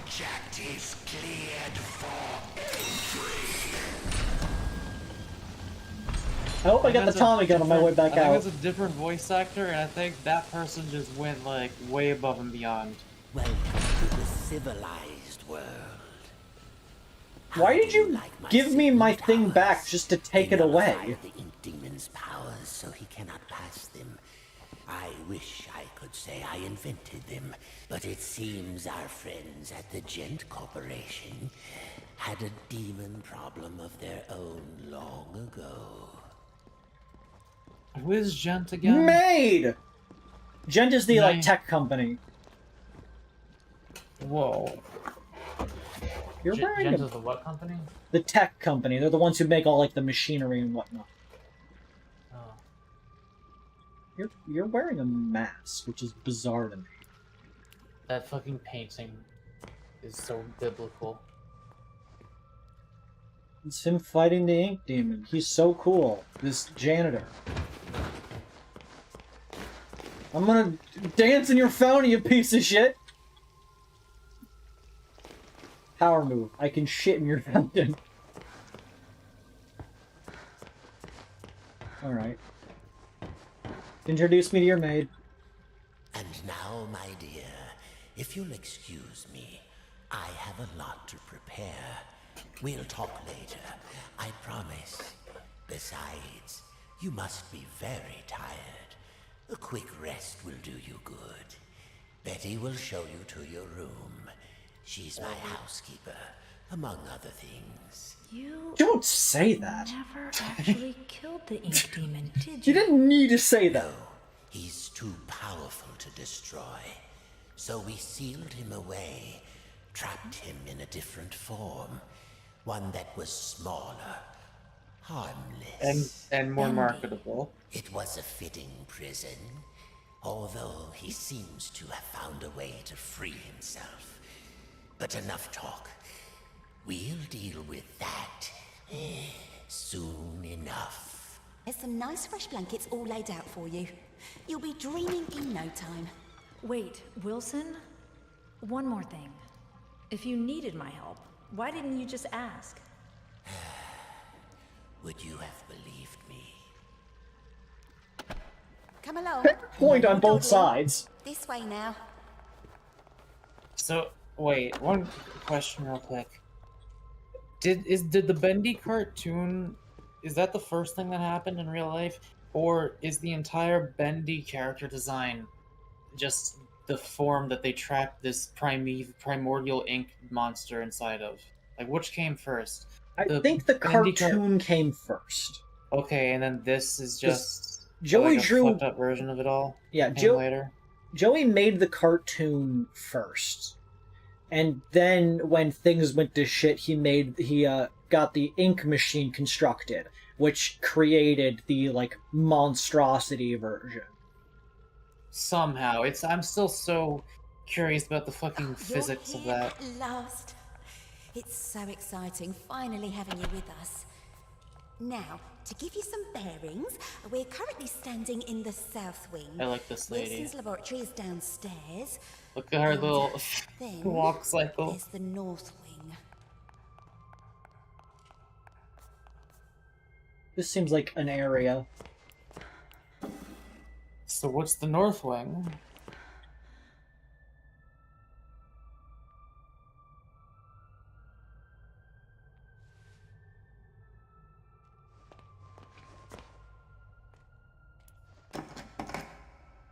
Conservatory.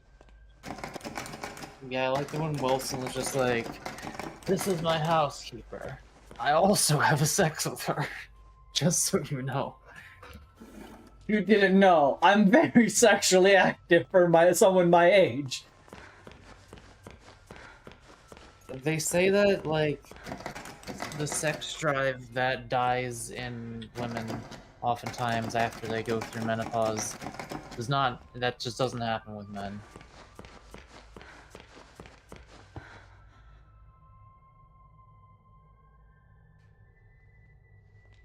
The ink demon got in there a while ago. Fruit. And ever since, we've had to keep the North Wing locked up tight. I'm afraid it's fallen I'm guessing we're gonna have to go to the North Wing at some point. Juicy, lovely books gone to waste. Don't call them juicy. Only keepers go there these days, and they'll tear you apart limb from limb if Wilson isn't with you. So, mind your distance, and you'll be just fine.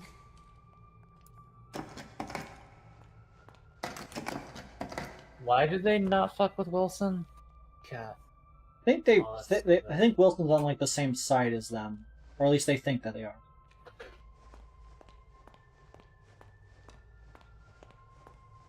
Spruce. I do also think, like, if this isn't what it is, according to you, Avery, I do think another very similar but cool concept for a thing like this is there is like a cute little mascot thing, but the twist is that it's actually the like reduced form of a primordial evil of some sort. Almost everyone here either can't speak or they're completely mad.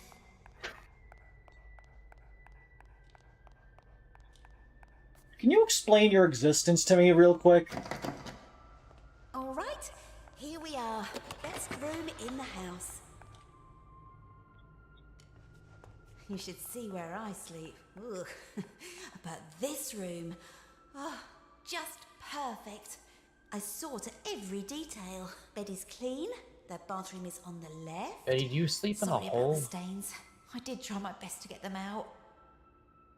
I mean, you're in a world of paper and ink. I assume stains are like one of the difficult things. What color Nice. are these stains? So, yeah, are the stains drawn in black or white? Black or sepia? Semen. Sorry. Oh, it's to interact with her when I'm done. The Mug and the Maiden. Oh god. The Mug and the Maiden, Don't Volume forget to 1, save after this, by the way. by Sir Wilton Moore. Chapter 1, The Dangerous Forest. Once upon a time in a faraway land there lived a mug of cheese. But it was not an ordinary mug of cheese as you would find in any home or kitchen of the age. No, this mug of cheese was a distant descendant of one of the 3 grand flagon kings. The same kings who had charged on horseback to defend their capital city from the unforgettable conquests of the previous century. To which of these flagon kings he hailed from, the mug was unsure. But still, there was honor and courage in his heart. His family line heralded of deeds long past that had forever changed the course of stoop history. What is a mug of cheese? What is a stoop? Did he have a name? Of course, all mugs of cheese have names. This is common knowledge, just as every fruit bat is really named Stanley. The mug of cheese was named Richter the Cracked. What a name, I can hear you say. Cracked indeed. This mug of cheese bears no damage that I can see. Fall silent, you small-minded bass, for therein lies our intriguing story. Let's begin at the beginning. It was a hot winter day in the forest. Sir Wilton Moore. One of those days where everything is dull brown. The lake was still. The bird had shut up, and the birds had shut up, and the trees were but sticks in the overcast sky. It should have just been one bird. Just one bird. save for a lone pine that skimmed the clouds above like a painter's brush. It was on this day that Mr. Darble Mouse was in a hurry.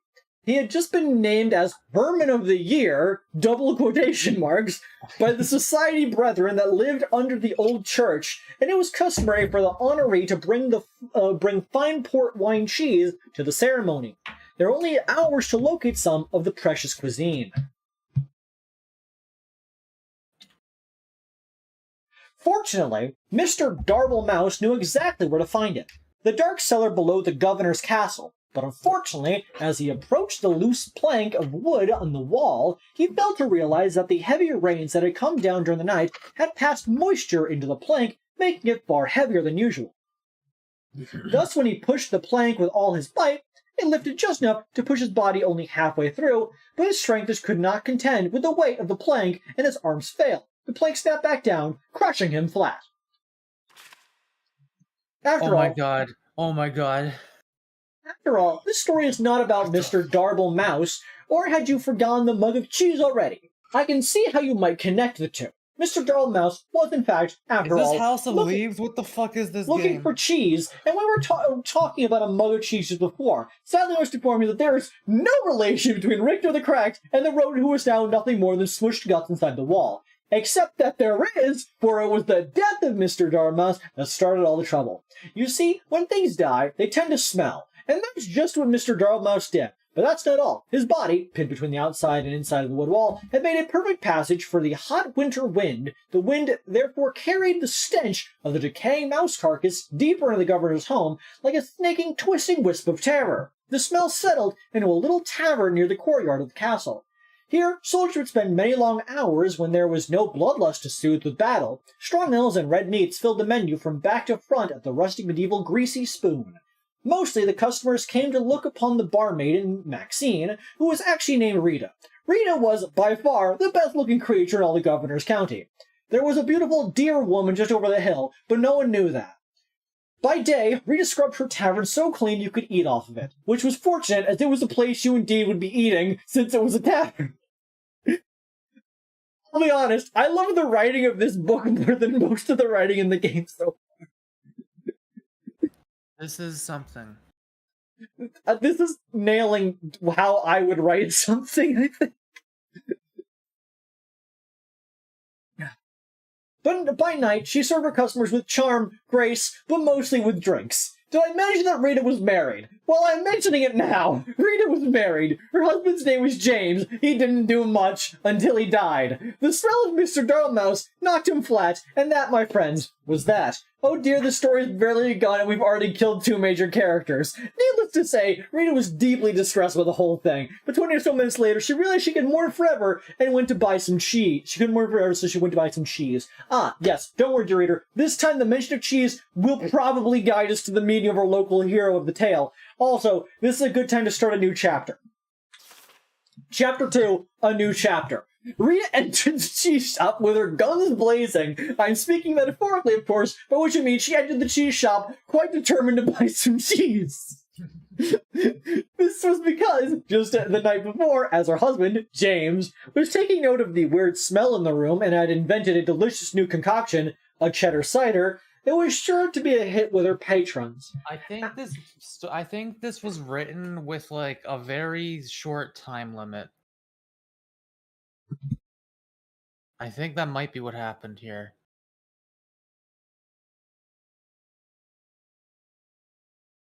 Perhaps. Okay, I was like, why did Avery stop speaking? My nose is all tingly. Oh. My nose get tingle at time. Just one.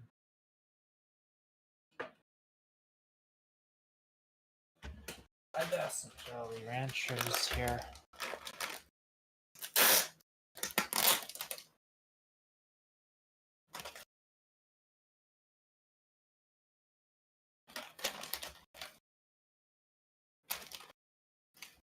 Jolly Rancher.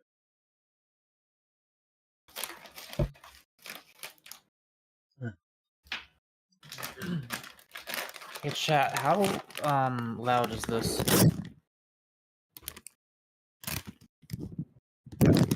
That's probably not that loud.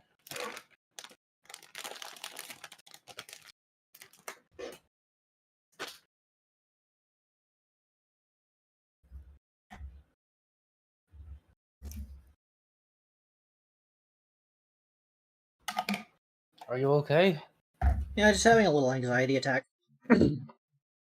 Oh, what Yeah, it was like happened? tingle of my nose. Avery, what the... does nose tingle? Is that even a fucking indicator of any negative health thing at all? I know it's irrational. I'm trying to like help you logic it out though. Is there any Okay, fucking to give you problem with a nose tingle? the logic that it went along, like if it is tingling, then that means my extremities are tingling, and if that is happening, then that means blood flow is not going enough to my extremities, which means my heart might be beating too slowly. Well, are any of your other extremities tingly, or is it just your It nose? was just my nose. Yeah, no, that just happens sometimes. It's like you get like an internal itch or something. I don't know, it's weird. It wasn't in it, it was like the very tip. No, yeah, like I've had that. Yeah, it's like, does it feel kind of like an itch that you can't scratch? No, it was just tingly, like pins and needles. I think Sorry. I have that. I don't know. But yeah, still no. That I don't think that's a thing that leads to anything. Yeah, I know.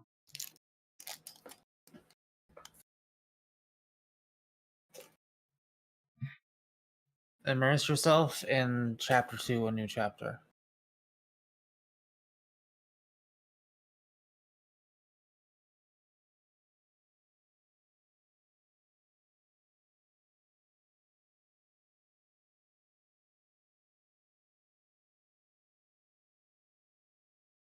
It was sure to be a hit with her patrons. After all, the governor's county only had 2 exports, cheese and grapes, and she couldn't possibly make a drink from a grape. But back to the cheese shop scene.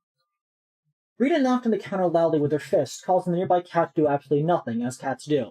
From behind the wall... That's not accurate.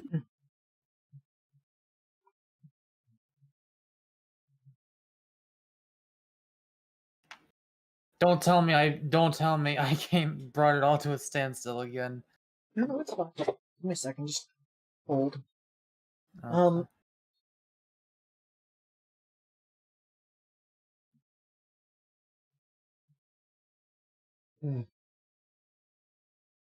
From behind the wall, she heard a stir as someone was crashing through piles of cheese to make their way toward her. Emerging gloriously from torn yellow curtains, an old man came into view. He was a giant in stature with a long gray beard.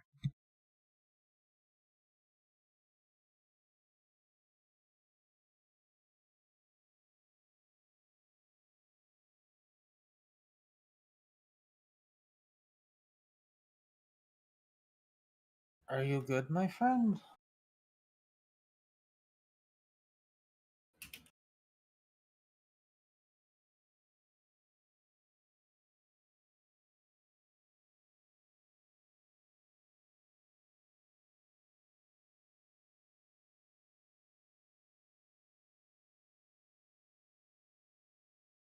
I think they muted themselves. Oh, I'm sorry. What was the last thing I said? Well, did you not mean to mute yourself? I guess I did not mean to mute myself because I don't recall muting myself. What was the last thing I said?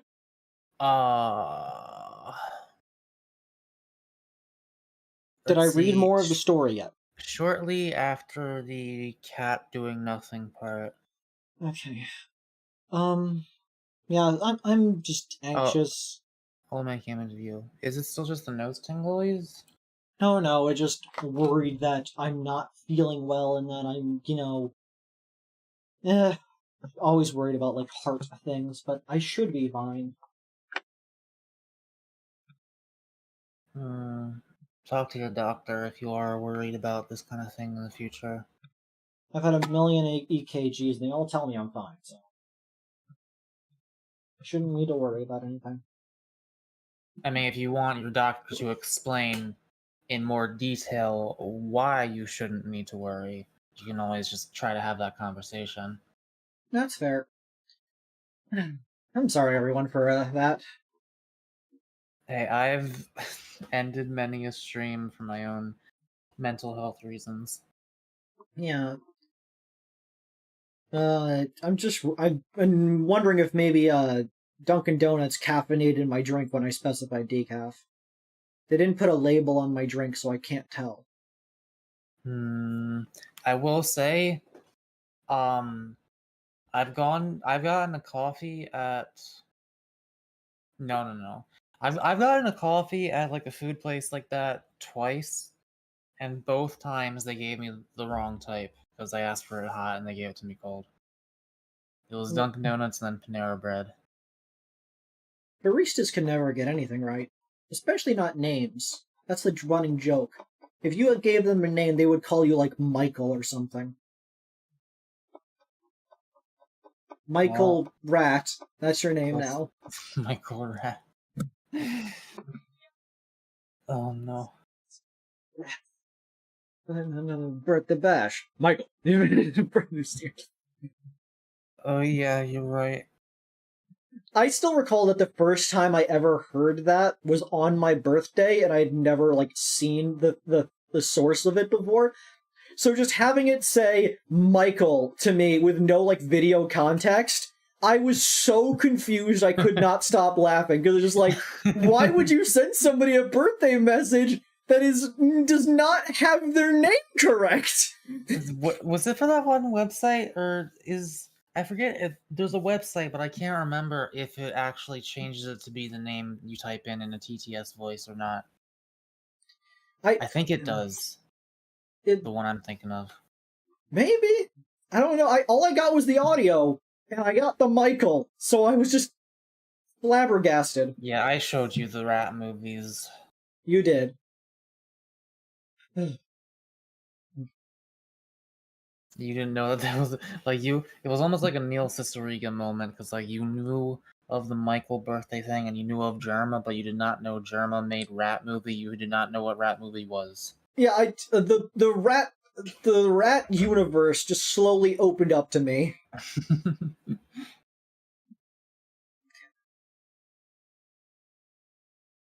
From behind the wall, she heard a stir as someone was crashing through piles of cheese to make their way toward her. Emerging gloriously from torn yellow curtains, an old man comes into view. He was giant in stature with a long, long gray beard. Bobbing along and stuck within his beard were all manner of cheese crumbs in wedges, wrapped tightly within his hairs. But yet... Is this the fucking guy we just met in Baldur's Gate at the end of that Eldarin, or whatever? Yeah, or whatever, yeah. But yet he held even more cheeses on ropes pulled across his chest, with loops of provolone linked like sausages over one shoulder. His eyes were big, and his ears were bigger still. A smile of kindness erupted from his face as he locked eyes with Rita.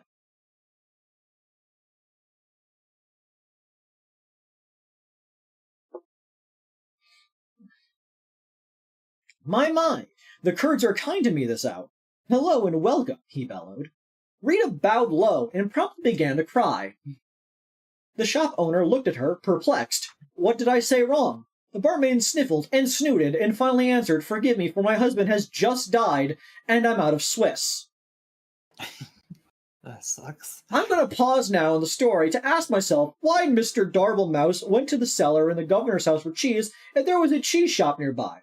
I think it's best that we overlook this glaring problem in the plot, don't you? Now, back to the story at hand. Rita purchased a large amount of cheese from the shop owner. She bought cheese wheels and cheese melts and cheese slices. She bought cheese whistles and cheese bread. She bought cheese paper and cheese sandwiches. She bought so much cheese, in fact, that she had lost track of all she had obtained and just dumped all the fromage into a large burlap sack for a return journey to the tavern.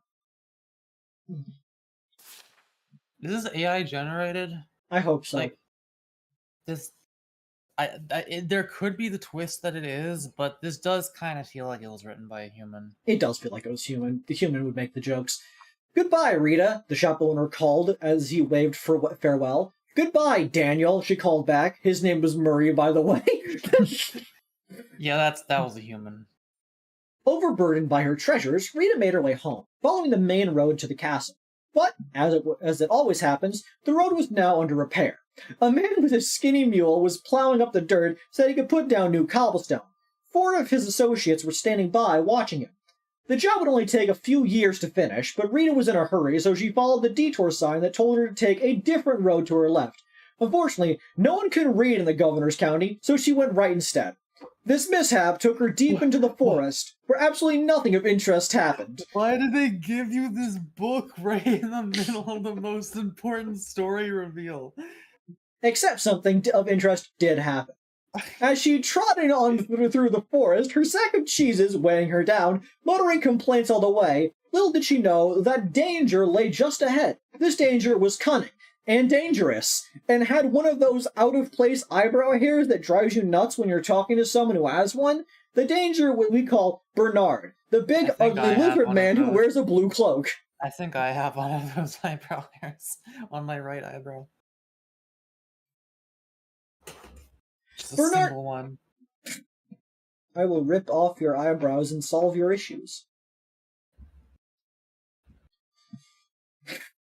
I just got remembered all of a sudden that one scene from Drake and Josh, where Josh finally grows a mustache and is trying to show it off, but at some point I can't remember why half of his mustache gets shaved off, and so to hide it they draw with Sharpie over the in place of it to make it look like he has a full mustache. That sounds familiar. And then eventually he gets the other half shaved off as well, so they just have to draw a full Sharpie mustache on his face, and that's just how he looks near the end of it. Just his blank expression with the Sharpie mustache.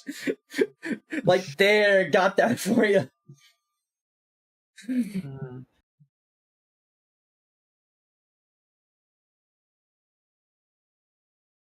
Okay. Today come and you wanna go home. Bernard didn't often have visitors in his house. This was because he lived outside. Also, he was rather fond of human flesh, which made him very unpopular. Oh, just like Mako. I have rotated sideways. How did this happen? I didn't notice because I wasn't watching that. Well, it's unimportant. We'll get back to it. Okay. So obviously, you can see the drama unfolding here. The beautiful, but tired, Rita huffing and puffing up the winding path as she approaches a certain doom. Bernard, watching her behind a nearby tree, licking his lips. Oh, the tension is tense, is it not? At this point in time, we just pause again to ponder all the possibilities that can happen now in our story. 2 characters have died already. Surely a third wouldn't hurt anything. Are you perhaps just reading this story because you want to see who will get at the axe next? Are you a little warped? Do you know you were a little warped? You know that? Well then, let's see what happens next. Bernard stepped from behind his hiding place, his eyebrows and hair gleaming in the fading sun. Dear madam, why must you pass through so fast? He called, with his eyes glimmering. I must get home, Bernard, because for one, it's getting late and I have customers to serve, and second, because you eat people, Rita replied. Damn, that's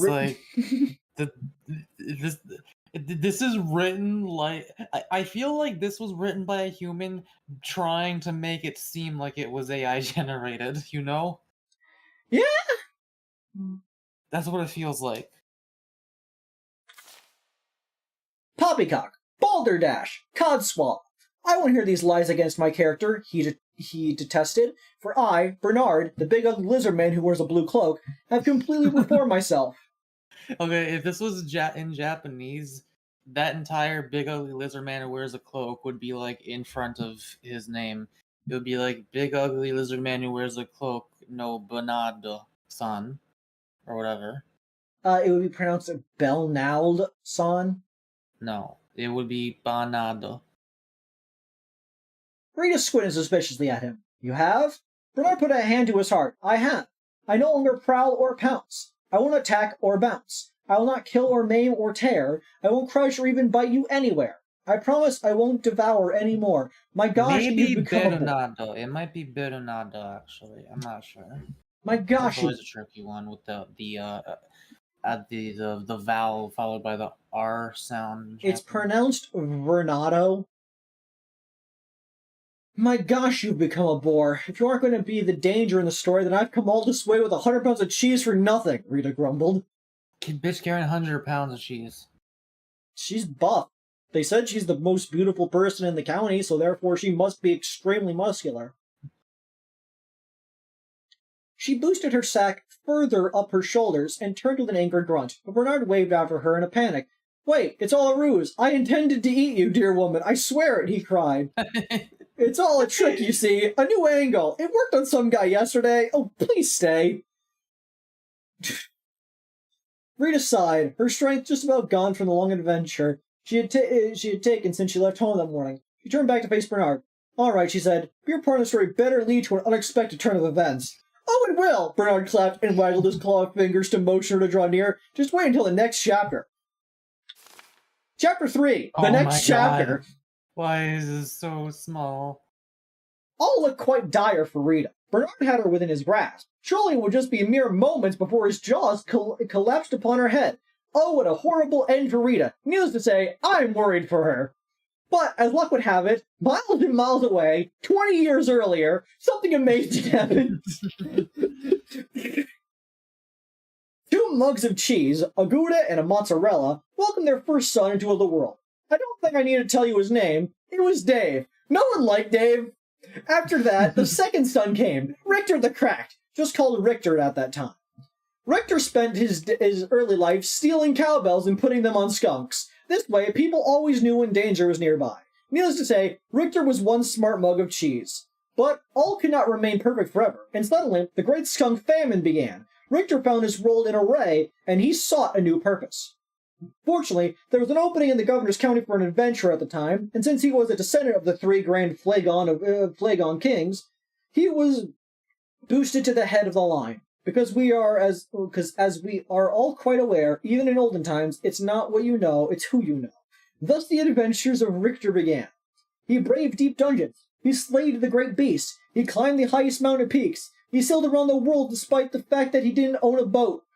Richter was truly the stuff of legend. But did I mention the curse? Yes, fair readers, there was a curse. A fiendish and terrible curse. One morning, while Richter was in the governor's county, he came upon a witch named Witch. This witch had just pulled a pound cake from her oven when she then proceeded to start ingesting it. Right there on the front walk of her home. At once, Richter knew this creature was pure evil. Eating cake this early in the morning and without ice cream? This was truly a fiend that needed to be vanquished. Maka, do you eat cake with ice cream? No, only one or the other at a time. Mako, are you pure evil? Well, okay, if it's a dessert at a restaurant where they give you like one slice of cake and like a scoop of ice cream, then obviously, yeah, both at once.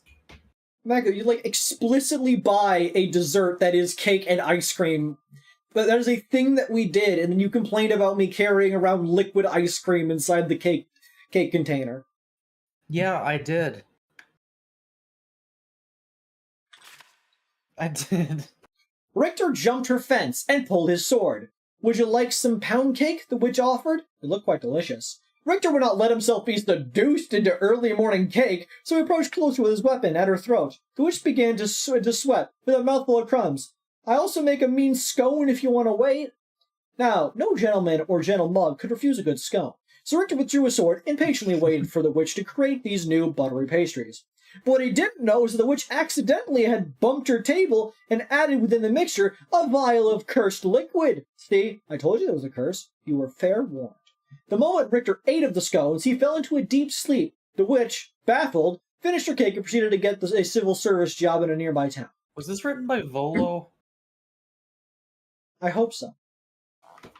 As the years rolled by, all that remained of the witch's house was carried off by elves, and her garden became overgrown. This left only Richter, asleep in the forest with no end to his dreaming in sight. But the story, thankfully, does not end there. For as luck would have it, a giant man covered in cheese, with big eyes and big ears, wandering past the sleeping mug. In case you've forgotten, this was the cheese shop owner, Murray, sometimes called Bill. Unable to resist cheese of any kind, even a mug of the stuff, Murray took Richter to his shop and set him on a shelf. Here Richter sat for many years until this very fateful day. You see, in Rita's haste to gather up all the cheese she had purchased, she had swept a few things that did not belong to her into the sack as well. These items included the cat on the counter, a personalized pen, Murray's cash box, I think she'll be hearing about this one eventually, and last but not least, Richter himself, still deeply asleep. That bag contains a cat and also the entire cash register. So now that our two stories have come together, let's discover what happened next to Rita and Richter in the climax chapter. Let me guess, chapter 4, the climax chapter? Or wait. Are we supposed to assume it's chapter 4, the climax chapter, and it's actually something different? Nope, chapter 4, the climax chapter. It was the same hot winter day in the forest, and Mrs. Darblemouse was finally starting to get concerned. Just down the road, Rita... What? Just fucking callback of it's the same hot winter day, and Mrs. Darblemouse was finally starting to get concerned because, as we know, her husband died earlier that day at the very beginning of the chapters.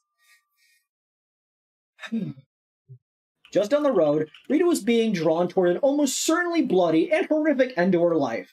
Bernard was just moments from taking her within his lizard jaws, and mere hours from trimming his eyebrows. Rita stood her ground. She was no damsel in distress, but simply a person who was pretty darn tired by this point. She pulled a burlap sack of cheese from her body and swung it hard with every last bit of strength she had left in her. An ear-shattering crack broke through the silent trees as the bag made contact with Bernard's shocked face. His teeth flew in all directions, falling like pebbles to the ground. His eyebrows dislodged and rolled into a nearby stream. His jawbone turned completely around and planted itself on the back of his head. Bernard ran screaming. Sorry, I spaced out. What just happened? She hit him with bag of cheese. Okay. And his eyebrows rolled off into a stream. Bernard ran screaming into the woods, never to be seen again this week. Wait. He wasn't seen again for the rest of the week, Mako. His cries... jawbone turned completely around and planted itself on the back of his head? Yeah, like Daffy Duck. Oh. His cries faded, and the forest once again fell soft and quiet. A cow walked by. Rita, still standing with her sack outstretched in her arms, stood wide-eyed at what just happened. Surely no cheese in her bag was hard enough for that kind of impact. Okay, this writing style, it's a lot faster and tighter, because it's obviously really short, but it honestly does remind me of Terry Pratchett's writing style. From what little I know, and from what little I remember of who I think Terry Pratchett probably is, that sounds about right. I love Terry Pratchett's writing. I need to continue reading the book I was, which was something rights, equal rights. That's it. And it was However, I'm used to watching chat. This is the best part of the entire fucking game. Oh yeah, this is great so far. But yeah, the books are really good. I started with the worst one, which was the first one, according to him. And so I'm working my way through it because I need to get to the really good ones, like Guards. But just, his writing style is just, it's so fun and conversational, and will just randomly give you an anecdote about, it'll just like cut into like a multiple paragraphs talking about some random thing, and then have it tie back to what is actually going on at the time. Yeah. Like I Did he can't. write Hitchhiker's Guide or No, that's a different Discworld? person. He's Discworld. Okay. Like, one of the first things that you do is that they do in like the first book is just these people who are like, they're going down to check what gender the turtle that the world is writing on, what, like, they're trying to check what gender it is, and they happen to be the first ones to notice that a city is on fire. The story is about the people who are currently in the city, which is on fire, and why the city is now on fire and what's going to happen afterwards. Is the city, like, near the turtle's penis or something? Nope, like, the what? city is far, far inland, but they're the first ones who notice the smoke rising from it. Oh. Like, that is, like, I'm pretty sure that's, like, the first thing about it. And, like, it takes them, like, 3 perspective shifts to get to the protagonists of the story. Because the first part is just, these people miles away trying to do an experiment, then followed by people who are just happen to be outside the skirts of the city, who then see these two characters coming out of it, and then we finally get to the protagonist just hours earlier in the city before everything caught on fire. That's rather fun. It's such a fun thing and just so weird, and just like they will just introduce things and you just accept it as fact. Dragons are mostly imaginary. There are just places where you imagine enough, and dragons happen to be more real than imaginary. They're still imaginary, they're just less imaginary in these places. Also, cats can see the color of magic, because there are 8 colors, and one of them is the color magic is, and the only things that can see it are wizards and cats. Mm-hmm. Naturally, of course, cats can of course see it, because cats are weird like that. Also, someone animate the story. I wonder if someone has. I just love it. Maka, we should read. I should show you the one of the Discworld movies at some point.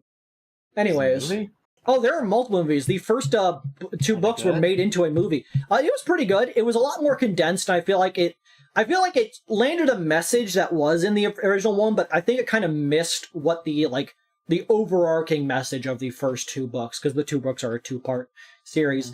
You can only do so much of the movie. Yeah, I still really enjoyed it. It covered a lot of the good points, but obviously skipped over a lot of the parts because you can't have every scene from the book, so otherwise it'd be 5 hours long. But it had a lot of the fun parts, and I think that was good enough. Let's see. Here were we? I want to watch the animated one with the witches. As she placed the burlap sack upon the dirt and peeled it open, she was amazed to find Richter, the mug of cheese, inside and looking quite dazed. He had awakened, and the curse was finally lifted. Somewhere behind a desk, the witch looked up and nodded with a smile.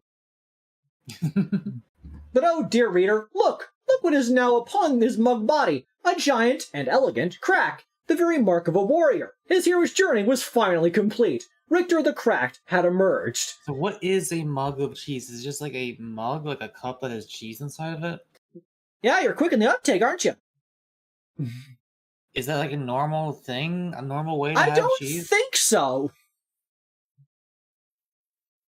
I don't know. Yes, it is true that Richter really didn't do anything important to attack on the attack on Bernard. Just by Richter being where he was at the perfect time, he had saved Rita. The fates were with them. Richter and Rita talked and laughed and ate cheese until the sun went down. Finally, they packed up their picnic and headed back to the tavern, where they were met with cheers of excitement. This most because the guys had found out that Rita was now single. As the night wore on in the early morning of the hours, the tavern remained alive in the castle courtyard with singing and dancing and cheddar cider. Oh, what a celebration. But like all parties of such proportion, eventually everyone sobers up and you have to go home. Before long, it was dawn. The sun began to rise steadily in the west, marking a fresh adventure on the horizon. A wind of a new direction began to blow at a more steady pace. It skittered across the ground, and it found its way between the floorboards of the governor's castle. Here, against all odds, it was found the barely remaining body of Mr. Darble Mouse. The wind carried the stench far beyond the borders of the castle, over the mountain and deep within a dark cave where Evil slept. "What the heck is that smell?" said Evil, awakening with hellfire burning behind his eyes. Eventually, news of this great evil spread from town to town until it reached the ears of Richter the Cracked. He polished his sword and gathered some crumbs of bread to store in his mug. Wearing his best expression of courage, Richter once again set off to conquer the day. His story was not yet over. But for now, dear readers, we return to our lives. So let us end this tale with one closing thought, shall we? Be we cracked or small or even dead, there's always a purpose to where we are all led. Be brave and strong, and lest we forget, fate isn't quite done with any of us just yet. The end. Huh. Weirdly kind of had a message at the end. Yeah, I suppose it did. Right at the end. Just the absolute fucking last second.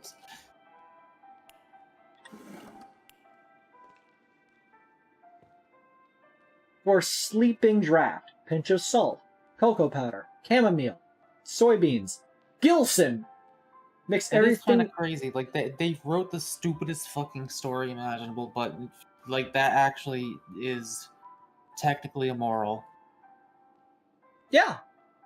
It's always weird when a moral, like, comes out of her. Like, not to go back to the Terry Pratchett, like, first two novels, like, it did not occur to me what the message was, like, what the overarching moral of the story was until it was more or less spelled out to me, and then it hit me like a fucking truck that, of course, that's what it was.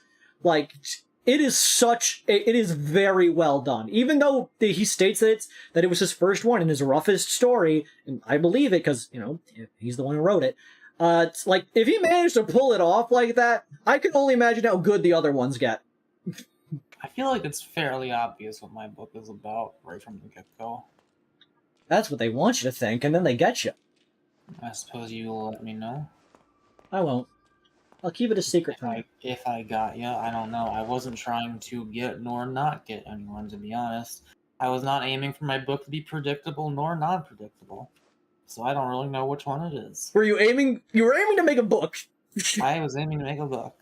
And you know what?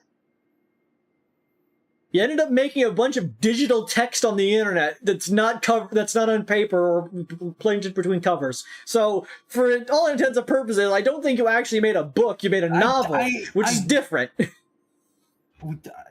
Is that not a book?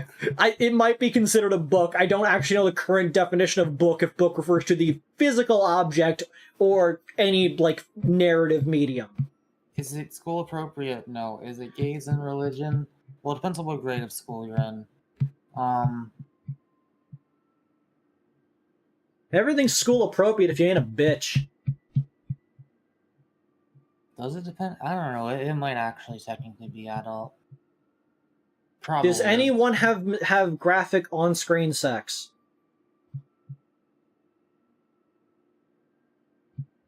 Then yes, it is a mature adult book. No, I was thinking about how to answer that. If you have to think about it, it's probably mature, at least. It's not deep. There's... I'm not gonna say anything. Okay. I think that we're gonna end the stream there. Oh, really? Oh, yeah. It's almost 1 a.m., huh? Yeah. We kind of barely did anything in this game. What do you mean? I gave a man a heart, and I got to this room, and we met Betty and read an entire book. But yeah, thank you all for coming this evening. It was really a dunkalicious pogalog of you to hang out. I think we had some fun and joyous times. We were a bit more talkative this time. I think that's the thing I forget to do, is just give random anecdotes about what's going on in my life to keep people entertained. Like lawnmower guy that went to the package store, or the fact that I hate pickles. Like, I feel like that's important to keep a stream lively. It's not just recounting what's going on screen. I need to actually fill the air with bullshit. But yeah. Thank you. Penrose just showed up, and they were and I promoted this, sad. Yeah, you should promote it. Go back and watch it again and get me that sweet, sweet watch time. Remember, watch to the end. Remember, put this stream on in a tab and let it play on loop. Just you could keep it muted or like really low volume, but just keep it running like non-stop, and I will make so much money. Like, no, they really won't. I will make money you would not even believe. Like, it is insane. Do people do that? Can you just bot your things? I assume they have ways of checking for that to prevent me from just milking the system for everything I got. But there's probably a way to... Nah. The way that prevent it is you have to fucking pay money to do that. To have, like, those sites, like, you know, make the bots. No, Mako. I meant, like, just do it yourself. Macro that shit. Like, there's definitely a way for you to... That's not... You need a lot. Like, I'm just thinking, like, you would need to make it so that it's treating it as if it's a different viewer, otherwise they'll tell that it's just a, look, like, a person can watch it multiple times, but it needs to be random. So it needs to, like, cycle between a bunch of them at a random set of times. Well, yes, but I mean, like, You need a program that has an assortment of accounts, and it will watch a thing at random times, like sometimes at the same time and concurrently, just to make it as RNG as possible so it cannot be tracked. So it has to choose a random tick value where it will next try to watch it again. Fast enough so that it adds up to a high viewer count, but not so like constant that people make it clear that it's obviously a bot. You need to build it up as well so that it doesn't be like, oh, all of a sudden this stream got a ton of views, so clearly it's bot. Oh no, there's actually a trend of it increasing, so clearly it must be natural growth. You need to think about, you need that natural RNG that's just random enough that people think that it's organic. Anyways, thank you all for coming this evening. I love all of you, except for... Penrose. That one. Penrose, you specifically, I don't love. I'm sorry you're complaining about the cheese story, and that's honestly a terrible mistake on your part. You are the stream's unloved viewer. Note to self, make an on-screen graphic that says stream's unloved viewer while I announce the stream's least enjoyed participant. Oh no. That's what I call stream interaction. Audience interaction. Fuck you. Anyways, yeah, I will talk to you all later. Good night.